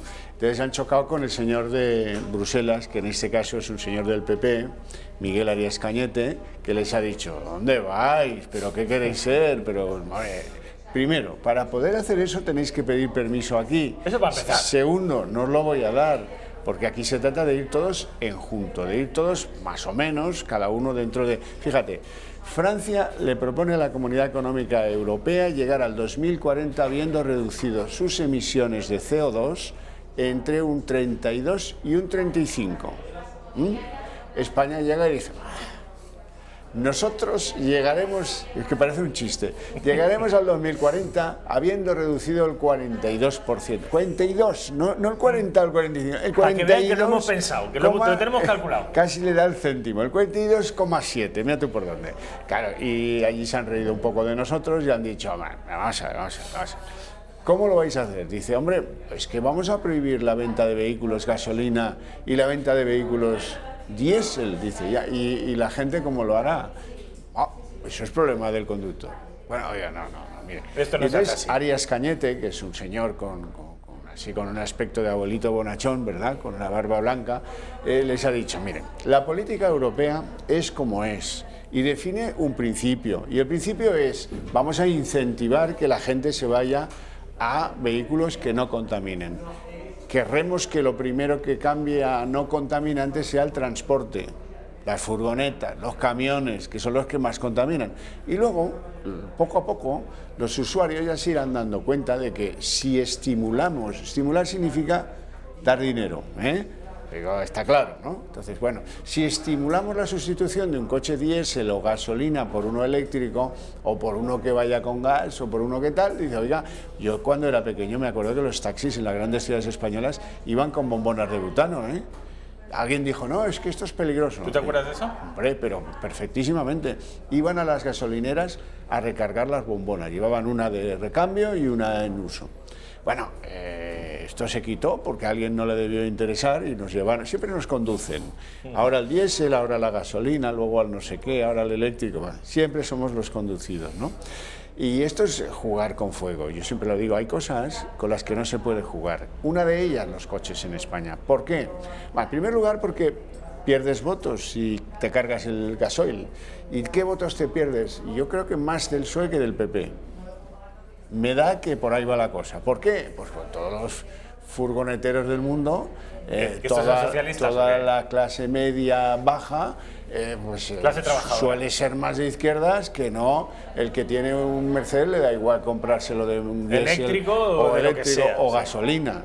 Bien, eso es un principio general, creo que bastante inamovible. Y luego hay un elemento que no tienen en cuenta los señores de este gobierno y de otros, y es la importancia del sector del automóvil en España. Mira, el sector del automóvil, que tiene, por cierto, 13 factorías que hacen coches sin parar. Creo que somos uno de los 10 países del mundo que más coches fabrican. Uno de los 10 del mundo y, desde luego, el tercer productor en Europa.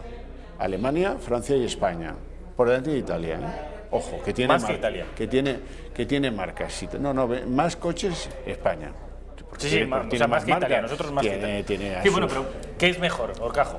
Ahora continuamos con esto, pero esto es algo que lo discutía yo el otro día con un amigo. ¿Tener marca o tener fábrica? Claro, yo prefiero tener marcas. Hombre, por supuesto. Eso no hay color y da más valor añadido y tal. Pero en un país un Lamborghini, un Ferrari, un Fiat, un Alfa Romeo, Maseratis, no sé qué. Sí. Yo prefiero eso que no tener mucha fábrica. Eso no te lo puedo discutir. Ahora bien, en un país donde falta empleo, esa es una industria estratégica a la que se le han dado innumerables cantidades de ayudas. Recuerden, para que se quedara la SEAT, para que se quedara Renault, para que se quedara Citroën. Todo esto lo hemos mantenido a peso con el bolsillo común de todos los españoles, como para hacerle ahora trastadas legislativas. Entonces, el sector del automóvil es ahora mismo el 8,6% de todo el PIB, de todo lo que es capaz de producir España en bienes y servicios. El 8,6% es el automóvil. Casi como el turismo, que es el 10%. Si vamos a las tablas de empleo, el automóvil es el 9% del empleo, casi el 10%. 1 de 10 trabaja en el automóvil. Si lo que nos interesa es ver las exportaciones, porque es lo que tira de la economía, porque es lo que tal, el 18%, casi el 20%, de las exportaciones totales españolas son cosas del automóvil, o bien automóviles hechos, o bien partes de automóvil en una industria auxiliar brillantísima, porque siendo de origen privado, no como la SEAT, pues ahora vende a todo el mundo y ha acompañado a las marcas. Si hay que ir a Brasil, si hay que ir a Tailandia o a la India, se va uno a Tailandia y a la India. Y lo hace muy bien, el cableado, las piezas, los frenos, los amortiguadores, los alternadores. Somos una industria en ese sentido modélica. 2,8 millones de vehículos. 2,8 millones. Y ahora viene esta señora y dice, no, con los motores de gasolina y de gasoil no se va a poder vender nada a partir del 2040. Claro, ¿qué hacen todas estas fábricas, todas estas empresas? Uy, ¿sabes qué? Me voy a Chequia, por si acaso. O me voy a Portugal, o me voy a donde sea. No, hombre, ya cuesta bastante tenerles convencidos de que mantengan empleo en España, porque sabe usted, es más barato producir coches con los robots y toda la tecnología en Brasil, o en México, o en la India, o en China. Ya cuesta lo suyo, que no se vayan, que no se deslocalicen, como para que les vayamos haciendo tocando las narices. Claro. Hoy han salido, calentitas, miren, los datos europeos de ventas en el mes de enero. Vale. Y son muy interesantes porque en España se vendieron 17.000 unidades, 17.389 en el mes de enero. Y España somos 45 millones de habitantes. Y yo quiero que comparemos eso con los que se vendieron en el mismo mes de enero en Alemania, que son 90 millones. El doble. 22.000. Y que yo sepa, 22.000 solo. 17.000 no es la mitad de 22.000. Es decir, que aquí, por necesidades, porque el parque está más avejentado, se están vendiendo más vehículos proporcionalmente en España que en Alemania, ¿vale? Ese dato es... Fíjate ¿vale? Míralo. O sea, casi los mismos... United Kingdom sigue queriendo decir Reino Unido, ¿no? Reino Unido, ¿no? Estos son casi 70 millones y están vendiendo en el mes de enero 22.000 coches, 17.389 España y Alemania, que lo tienes aquí, 22.194. ¿Y Francia? Francia sí, Francia vende casi el doble que nosotros, porque también tiene un problema de envejecimiento del automóvil. Claro, esto tiene un determinante. Mira, si la mayor parte de tu flota son Citroën, Peugeot, Renault y Seat, que es lo que pasa en España, pues a los 5 años están pa' sopitas y pa' blando. Ahora, si lo fuerte de tu mercado del automóvil, de tu parque de automóvil son Mercedes, BMW, Porsche y no sé qué más, pues chico, esto se repone pues a lo mejor a los 8, con lo cual hay menos reposición. Si tu transporte, vuelvo a las furgonetas, que son lo más contaminante del parque móvil, y camiones, si son marca Mercedes o Volkswagen, funcionan a lo mejor algunos años más. Esto lo saben muy bien los señores que hacen reparto por las ciudades, ¿no? Les aguantará a lo mejor un poco más, algo más que si son Fiat. Por curiosidad, hay un país que tiene el mismo peso demográfico que nosotros, que es Polonia. ¿Esta gente cuántos coches ha...? Automáticamente se lo digo. Poland, Sí. 5.400 en enero, contra los 17.389 de España. ¿Quiere algún país más? Sí, los más grandes no me pida Andorra, los no me pida italianos. Andorra no sale. Italy, 13.700 vehículos en un mes. Menos son 20 millones más que nosotros. 4.000 menos que nosotros, y son 20 millones. Pero yo pensaba que o al menos llevo leyendo desde hace tiempo, no se venden coches en España, hay que estimular el sector. En enero se están vendiendo bastantes coches en España. Están vendiendo bastantes coches. El total de la Unión Europea en enero eran 162.960 vehículos. Aquí lo tienen. Y esto son datos que los tenemos mes a mes. Si quiere ver los del año pasado, España pasó, el año pasado vendieron en enero 16.121 y ahora pues un poquito más, 17.389. O sea, más o menos esto es muy estable. Si mira lo del Reino Unido, que tiene sus incertidumbres propias, el año pasado todavía habían vendido menos de 22.000. Si mira Alemania, pues sí, está en la misma proporción. 22.000, 20.000 el año pasado, 22.000 este año, un poquito mejor este año. ¿Estas cifras acaban de publicarse hoy? Sí, hoy están calentitas. Bueno, de manera que el gobierno ha tenido que rectificar, la fecha de 2040 se desvanece. En 2040, esa señora que leía, que han visto antes de salir nosotros en pantalla, que no hablaba, que leía, efectivamente, Teresa Rivera, ha dicho que ya no prohibirán en 2040 vender vehículos cuyos motores sean de gasolina y de diésel, que era la... ¿Y ha puesto una nueva fecha? No se atreven ya a poner fechas. Es que... Muy interesante, Xavier Cajo. Mil gracias. Gracias. Como siempre, y que sepan ustedes lo importante que es la industria de la automoción en España, hasta el punto de que una economía como la nuestra, que es la 1/10 del planeta, el 8%, casi el 9% de nuestro Producto Interior Bruto tiene que ver con los automóviles. Y somos, me lo están chivando por el pinganillo, el 8º país del mundo que más coches produce, efectivamente. De manera que poca broma con el sol, la playa, sí, el turismo es muy importante, pero aquí la industria... Una industria auxiliar... Sí, pero así no te oyen. Perdón, con una industria auxiliar ejemplar.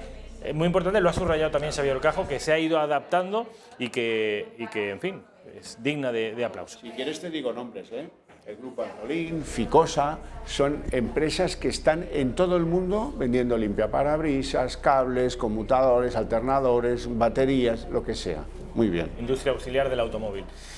Xavier Rajo, hasta la semana que viene. Mil gracias. Bien. Pasa un buen fin de semana. Igualmente. Quiero que vean la ministra portavoz Isabel Celaá, que está hablando. Sigue con esa rueda de prensa del Consejo de Ministros. Venido diciendo este Gobierno. En relación a las imágenes, pues mire usted, todos sabemos que puede haber imágenes en la calle, pero esas imágenes no pueden perturbar de ninguna de las maneras el conocimiento exacto de que el independentismo no tiene la mayoría social. Por lo tanto, por lo que pudimos ver, eran imágenes de CDR, imágenes de personas jóvenes y que, bueno, no pudieron parar Cataluña, en definitiva.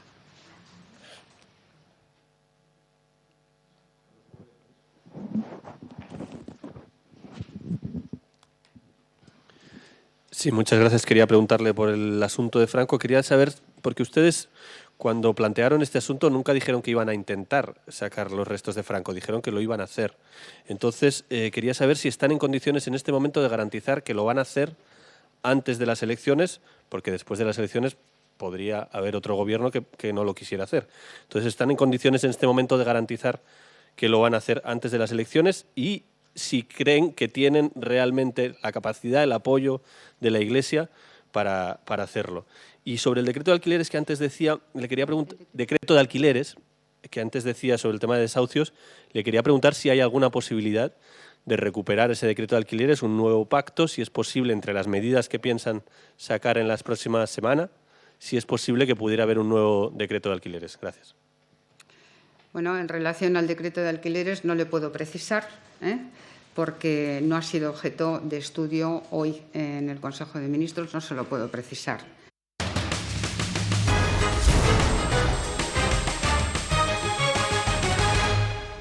Ya estamos en la redacción abierta de nuevo en esta última media hora del día y también de la semana. Son las 2 en punto, las 2:02 de la tarde en la península, la 1:02 en las Islas Canarias. Y tengo el placer de presentarles, porque para mí es un placer, no lo había leído mucho, pero no le conocía personalmente, a Antonio Robles. Antonio, ¿qué tal? ¿Cómo estás? Muy bien. Es un placer para mí que estés aquí, Antonio. Antonio es... estaba pensando antes cómo presentar a Antonio Robles, porque podría presentarlo de muchas maneras. Es el autor de este libro, pero también es el autor de un libro que es un icono en la defensa civil del constitucionalismo en Cataluña, como es Extranjeros en su país. Es escritor, es un intelectual, es una persona que nos provee a muchos de munición argumental contra el separatismo, es una persona que ha estado en la vanguardia de la lucha contra el separatismo en el sector de la educación, también en el sector civil. Estuvo en la primera época de Ciudadanos, cuando el partido de Albert Rivera solo contaba con 3 diputados en el Parlamento Autonómico. Podría decirles también que es, y supongo que vienes, Antonio, casi en calidad de miembro o de uno de los portavoces o de las cabezas más visibles de tu partido político, Decide. Saben ustedes que Decide es de centro izquierda de España.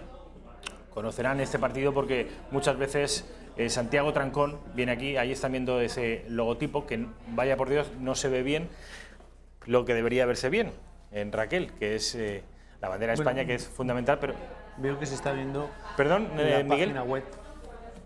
En la tele lo están viendo bien. Nosotros se ve que lo vemos mal, Antonio, pero en la tele los espectadores están viendo que ahí en el centro, donde nosotros vemos un flash, los espectadores están viendo el logotipo de centro izquierda de España, que como su propio nombre indica, yo creo que es huelga la explicación prácticamente, es un partido moderado, progresista e inequívocamente nacional y constitucional. Vean ustedes ahí la bandera de nuestro país. Es la presentación que podría hacer yo de Antonio Robles, no sé si te ves reflejado, Antonio. Sí, perfectamente. Y además articulista en Libertad Digital, que es la competencia, pero no por eso no voy a dejar de citar a Libertad Digital, que también es un medio muy interesante y en el que yo siempre leo a Antonio Robles. ¿Cuántas veces publicas en Libertad Digital a la semana? ¿Una o dos? Una vez a la semana. Desde el 2006. Desde el año 2006. 1979-2006, historia de la resistencia al nacionalismo en Cataluña. Antonio Robles.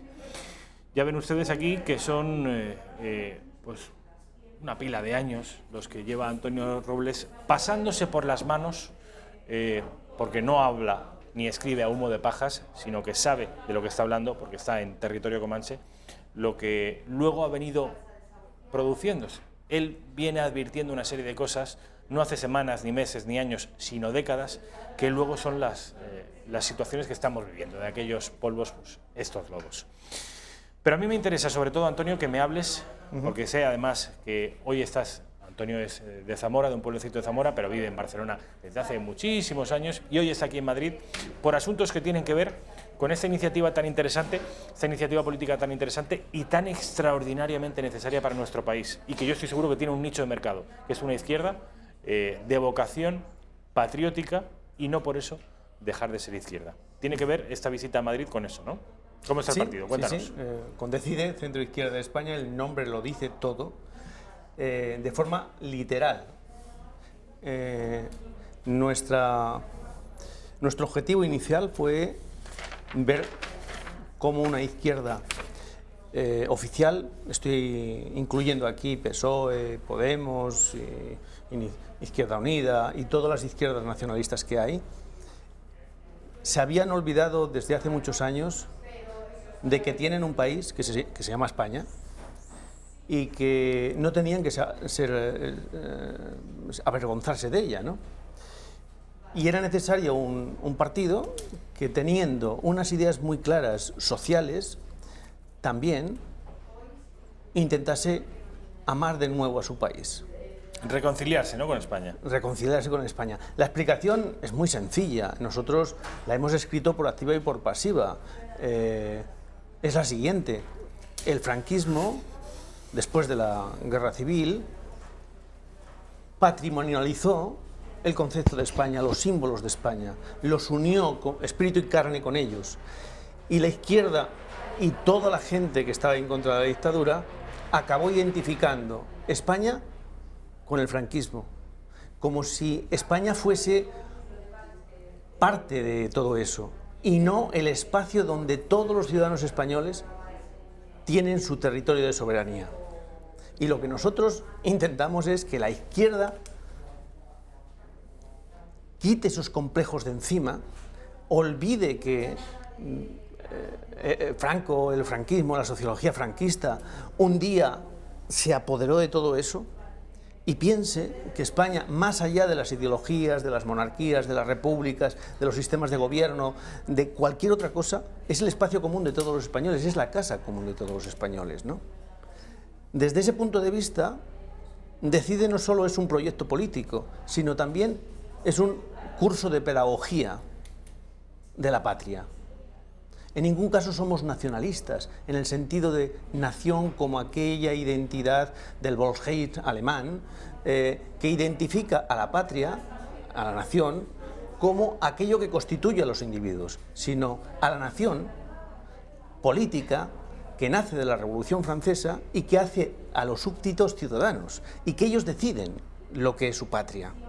La diferencia es bestial. La patria o la nación de los identitarios, catalanes o nacionalsocialistas, ha sido precisamente ese espíritu del pueblo que está por encima de los individuos. Nosotros no, nosotros estamos diciendo que estamos reivindicando la patria de todos en el sentido político, en el sentido de ciudadanos, ¿no? Esa nación, España, no solo no tenemos que avergonzarnos, sino que la tenemos que reivindicar, porque la nación de todos, como espacio de todos, es la nación que nos hace iguales a todos, es la que nos garantiza los derechos. Por ejemplo, lo que está pasando ahora a nivel de puesta en riesgo de la territorialidad de España, consiste en que determinados territorios pretenden unos privilegios sobre otros territorios y, por tanto, sobre otros ciudadanos. Y lo que tenemos que conseguir es que cada uno de los ciudadanos españoles sea antes prioritarios, etcétera, etcétera, respecto al afán, digamos, egoísta de los territorios y, por tanto, de las castas de esos territorios. A mí, yo siempre que viene a la redacción abierta, y procuro que sean muchos los que vengan, personas con una sensibilidad progresista o de izquierdas, que tienen también una sensibilidad nacional española, que no debería estar reñido, aunque en nuestro país sorprendentemente sí lo está, casi todos tenéis un discurso patriótico de tipo habermasiano, de tipo constitucional. Hablas de los derechos, del espacio o de la casa de la soberanía y reniegas deliberadamente todo lo que tenga que ver con la identidad, incluso con la emoción. Y yo creo que eso precisamente es lo que de verdad mueve a los pueblos. La poesía, no la prosa, la emoción y no la razón, no una tabla de Excel ni un texto legal, sino tu casa, tus abuelos, tus padres. Hay entre tus ancestros, tu lengua y tu paisaje y el Volksgeist nacionalsocialista hay una gama de grises enorme. Y vosotros en la izquierda casi siempre renunciáis deliberadamente, porque os da mucho miedo, a todo lo que tenga que ver con las banderas, con los símbolos, con la lengua, con la cultura, con la identidad. Quizá porque tengamos ejemplos de nacionalismo de ese estilo o de ese perfil en nuestro país muy exacerbados, muy salvajes, tú lo has padecido. Pero ¿no crees que esto es un error? La puntuación que haces es pertinente. Lo voy a explicar no con España, con Alemania para que se entienda. La teoría del patriotismo constitucional que, digamos, que popularizó Habermas tiene su sentido, porque después de la Segunda Guerra Mundial, la Alemania que dejó la destrucción del nacionalsocialismo era terrible para los alemanes, para los supervivientes. No podían sentir que aquella Alemania que había estado durante unos años determinados terribles de los años 30 y de la Segunda Guerra Mundial, ser la patria de los alemanes. Por eso tuvieron que huir de todo eso y recurrir a esa patria política, a ese terreno político de la ciudadanía, donde se podían encontrar con la misma nación, pero quitando todo aquel espíritu del pueblo, todas aquellas emociones que había llevado a esa hecatombe. Es entendible. Si trasladamos eso a España, nos ha ocurrido un poco parecido, solo que los alemanes se han librado de ellos enseguida. Deben ser cuanto menos más espabilados en esto, ¿no? ¿Por qué? Porque a nadie se le ocurre hoy en Alemania considerar que, identificándola con el nacionalsocialismo, aquello fue una etapa de Alemania, como hay etapas en la vida de alguien malas y buenas, ¿no? Pero aquello fue una etapa y Alemania es mucho más que la etapa de unos asesinos en un momento determinado de la historia, ¿no? En el caso de España, en el caso de estas situaciones, tenemos que reforzar muchísimo el concepto político de ciudadanía de la Revolución Francesa para no caer en lo que estamos viendo todos los días ahora mismo en Cataluña, donde las emociones de la patria, de la nación, yo estoy utilizando patria y no debería utilizarlo, debería decir nación, porque la patria no tiene nada que ver con la nación emocional de ese espíritu del pueblo, de ese Volksgeist alemán que estamos viendo todos los días en Cataluña. Y estamos viendo que eso es peligroso, unnubila a la gente, la convierte en rebaño y convierte a todos aquellos que no entran dentro de la identificación identitaria de ellos, de esa nación, en extranjeros. Se les excluye de todo, de cosas concretas, como en la escuela, por ejemplo. No te permiten estudiar en castellano a los niños que así lo quisiesen. Y eso tiene consecuencias. Por tanto, caer de nuevo en España en eso estaría mal. Ahora bien, en una cosa considero que tienes que la puntuación... ¿Me concedes algo, no? No, bastante. A ver. Olvidar que 3000 años antes de Cristo, los tartesios, aquí en Iberia, ya constituyeron una manera de estar, que después se han fundido a lo largo de los siglos con 1000 razas, 1000 etnias, 1000 historias, que eso somos los españoles, 1000 historias, ¿no? Y que eso no tiene ninguna identidad, sería tanto como falsificar o ponernos una venda en los ojos y no ver la realidad. Es evidente que en España tenemos una manera de hacer que no es ni igualitaria para todos, es plural, ni nada por el estilo, pero sí que tenemos una continuidad en la historia, en el tiempo histórico. Y ese concepto, si no lo llevamos a la identidad étnica, es absolutamente lógico y normal. Nosotros queremos a nuestros padres por encima de querer a todos los demás padres del mundo, por cercanía, porque es parte de lo nuestro, porque yo qué sé, yo en donde nací, mi pueblo, es mi patria de verdad. es la auténtica patria, donde, bueno, Azorín ya lo decía, que la única patria posible es tu infancia, ¿no? Bueno, pues esas emociones que no son racionales, son puramente emocionales, sentimentales, Esto opera también, tienen tanto derecho a existir como la ciudadanía política, ¿vale? Pero diferenciándolas y desde luego, cuidado. No primando la una sobre la otra. No primando la una sobre la otra y además teniendo muy en cuenta que la Ilustración a lo largo del tiempo en términos políticos y de ciudadanía, lo que ha hecho felices o más felices a los hombres ha sido, sobre todo en Europa lo hemos visto claramente, ha sido precisamente racionalizar esa ciudadanía política. No sé si con eso... Sí, nos ha hecho más felices y sobre todo nos ha hecho más pacíficos. Ha sido lo que, gracias a que esas teorías filosóficas han operado y se han acabado imponiendo, que hoy, en fin, en gran medida hoy nos matamos por eso. Pero en fin, que yo soy de la opinión de que no se puede desmerecer, entre otras cosas porque estamos viendo que es un elemento poderoso, no llevado al salvajismo que convierte a los hombres en zombies, como estamos viendo en Cataluña y hemos visto en el País Vasco, que incluso por ese tipo de ideologías se descerrajaba 2 tiros en la cabeza a un señor, pero que, ojo, no desmerezcamos la emoción y la identidad porque no siempre es negativa. Antonio, me interesa, toda esta arquitectura ideológica que tú reivindicas, toda esa reconciliación de los españoles progresistas con su patria, es de alguna manera lo nuclear de tu partido, del partido al que tú perteneces. Ciertamente, porque, por ejemplo, en términos ideológicos puro, de tradición de izquierda-derecha, nosotros somos un partido de centro-izquierda, ilustrado, racional, para nada dogmático, sino todo lo contrario.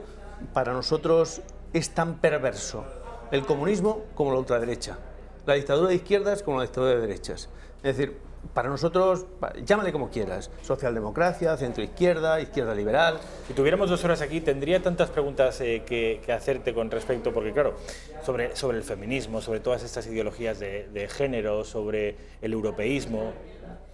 ¿Cuándo vas a venir a Madrid un poco más de tiempo y te dedicamos aquí 1 hora y media?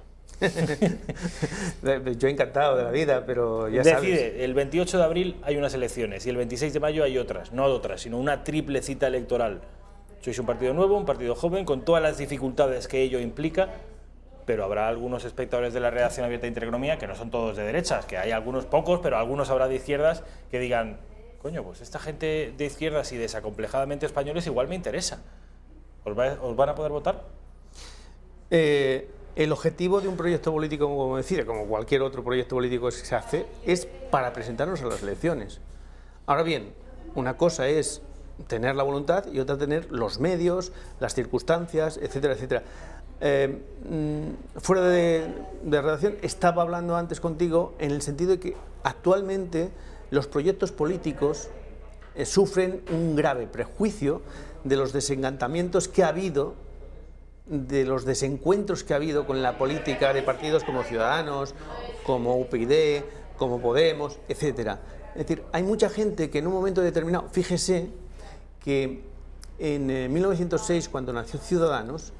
¿1906? 2006, la ebullición de entusiasmo que hubo en Barcelona fue increíble, increíble.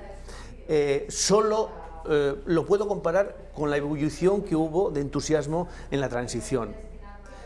Y fue el primer partido después de la transición que se constituía como tal y que llegaba a tener incluso representación parlamentaria. Era entusiasmo por tal.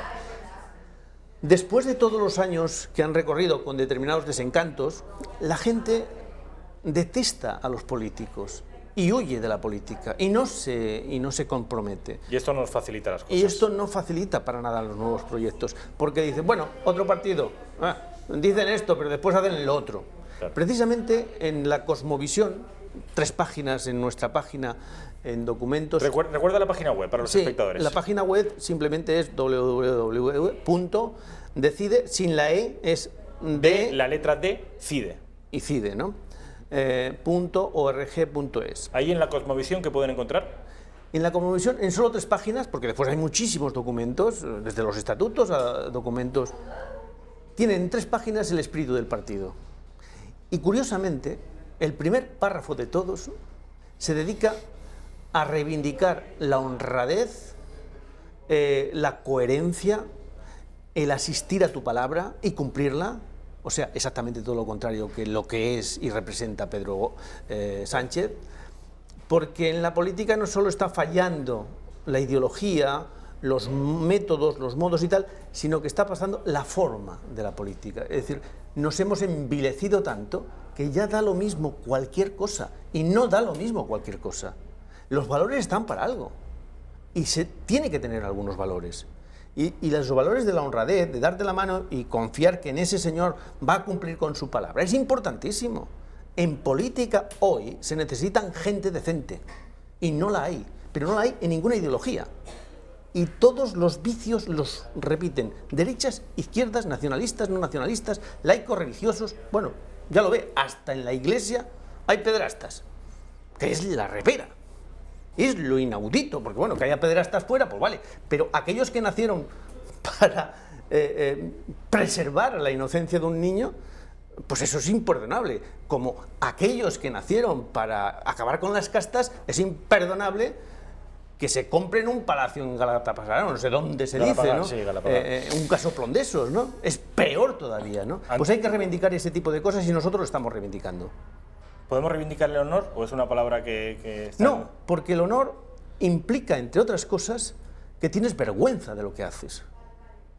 Es que algunos se ríen del honor y luego se tiran de los pelos cuando ven la corrupción. Y algunos se ríen del patriotismo y se tiran de los pelos cuando ven el separatismo. No, pero fíjate una cosa, si nos atenemos a lo que es más común, que define más la piel de toro de España, como identidad, que a mí no me gusta utilizar esta palabra, pero que a la vez es universal, es decir, trascendemos lo identitario para convertirnos en universal, es el Quijote.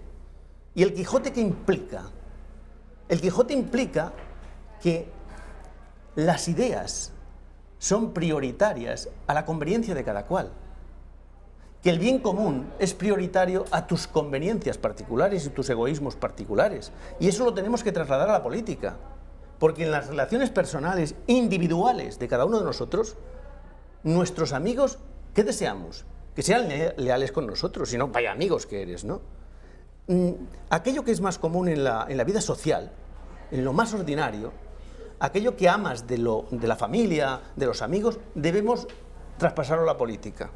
¿Y qué nos encontramos con la política? Pues con gabinetes de comunicación que hacen en cada momento a ver cómo puedo yo fastidiar a ese, no reconocer sus méritos, fastidiarle con satanizaciones o traicionar lo que sea con tal de ganar 4 votos en las elecciones.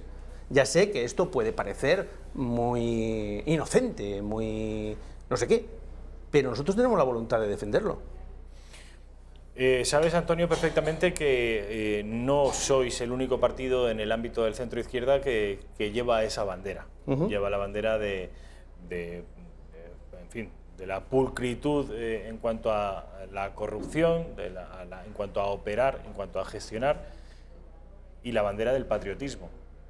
Alguien podría pensar, bueno, son varios y son pequeños. Lo suyo sería que confluyeran y consiguieran hacer oír su voz de una manera más fácil.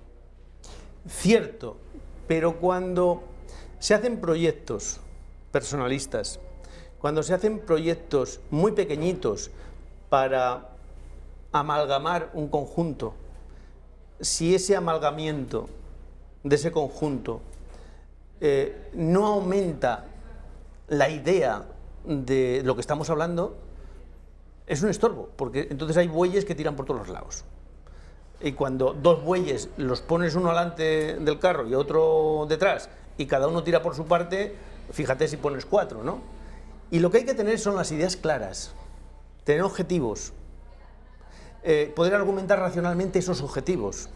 Y si son buenos, hay que sumarse a esos objetivos. En política, generar un chiringuito político para tener fines propios y que cada paso que das solo sirve para reafirmar eso que tú persigues de forma egoísta, para ti, está condenado al fracaso. Por tanto, quiero echar un jarro de agua fría a esa idea. Vamos a unirnos todos. Bueno, ¿unirnos todos para qué? con qué ideas, etcétera. Nosotros tenemos muy claro una doctrina de partido. Lo puede leer cualquiera en nuestras páginas web, en nuestros artículos, en nuestros documentos, etcétera. Bien, vamos a defender eso y no nos vamos a diluir en función de las elecciones de turno, en función de sacar o no sacar un concejal. Nos vamos a romper la piel, a sacarnos las piedras a tiras para conseguir que las ideas sean antes que las personas concretas que las defienden. ¿Eso es muy difícil? Como lo que decía anteriormente, en fin, de la honradez y la amistad y todo, sí. Pero es que en política ha llegado el momento de huir de lo que hay en la política. Tenemos que conseguir convencer a mucha gente que se puede ser político y además honrado. Como sabes, yo era diputado de Ciudadanos en la primera legislatura y en el 2009 dejé mi acta de diputado y el partido. Por coherencia y por cumplir con la palabra dada a los militantes. En aquel momento se hicieron cosas inadmisibles para lo que habíamos prometido y yo lo dejé. ¿Eso es un error? No. Eso es honorificar a las ideas por las cuales entramos en política. Los responsables de eso se arrepintieron y mucho del error que habían hecho. Incluso pidieron perdón públicamente. A mí, en persona, me han pedido perdón, pero yo estaba fuera. No sé si me explico. Alguien podría pensar, ¿Ciudadanos no encaja en el perfil que ustedes que estáis vosotros reivindicando? Ahora mismo, en absoluto. ¿Por qué? En absoluto. A mí me cae muy bien Ciudadanos porque Ciudadanos todavía lo llevo en el corazón. Fue parte de mi vida durante muchos años, no solo cuando nació. Fui su primer secretario general, pero es que antes de que naciera Ciudadanos estuvimos la resistencia luchando 20 años para constituir Ciudadanos. No nació de la noche a la mañana por no sé qué interés. Por generación espontánea. No. Hubo un trabajo de 20 años hasta que al final explosionó en Ciudadanos, ¿no? Evidentemente muchas... ¿Por qué Ciudadanos? Es que nos queda muy poco tiempo, Antonio. ¿Por qué Ciudadanos a día de hoy no responde a esa voluntad o a esa vocación política de la que tú estás reivindicando aquí? Bueno, porque en su momento Ciudadanos partía de un principio básico, que es del primer congreso. Como éramos tan diversos, intentamos darle oportunidad a todos, ¿no? Los que defendían un centro izquierda, como es mi caso, tenían su oportunidad, y los que defendían el centro derecha y el liberalismo tenían su oportunidad. Por eso en el primer congreso se dijo socialismo democrático y liberalismo progresista, ¿no? Y todo eso llevaba una transversalidad. Y eso se tenía que respetar. Y se podía respetar, por lo menos en aquel momento, porque en aquel momento no era una cuestión solo social, era una cuestión de oponerse al nacionalismo obligatorio que nos aplastaba. Eso se rompió, de hecho lo han hecho... Se rompió hace muchos años, se rompió cuando nos fuimos del partido en 2009, prácticamente quinto partes del partido, ¿no? Pero se confirma hace un año con... Se ha confirmado quitando el tema de la socialdemocracia del partido. Por lo tanto, oye, que el liberalismo y todo eso tiene tanto derecho como cualquier otra cosa, o el centro derecha o lo que sea, y está muy bien, ¿no? Pero no era nuestra idea. Nuestra idea es la que estoy exponiendo, incluso en las formas. Ciudadanos hoy lo dirige un equipo de comunicación. Nosotros tenemos ideología, nosotros tenemos principios y queremos llevarlos a cabo independientemente de las tormentas y de los vientos o malos vientos que vengan. Hay que mantener el timón allí donde lo queremos llevar. Antonio Robles, ha sido un placer, mil gracias. Vamos a recordar una vez más cuál es la página web de este partido político, que si a ustedes les ha interesado pueden visitar su página web, que es www.decide, esa primera D sin la E posterior, decide.es o .com. .org.es. .org.es. Nos vemos, mil gracias, hasta la semana que viene.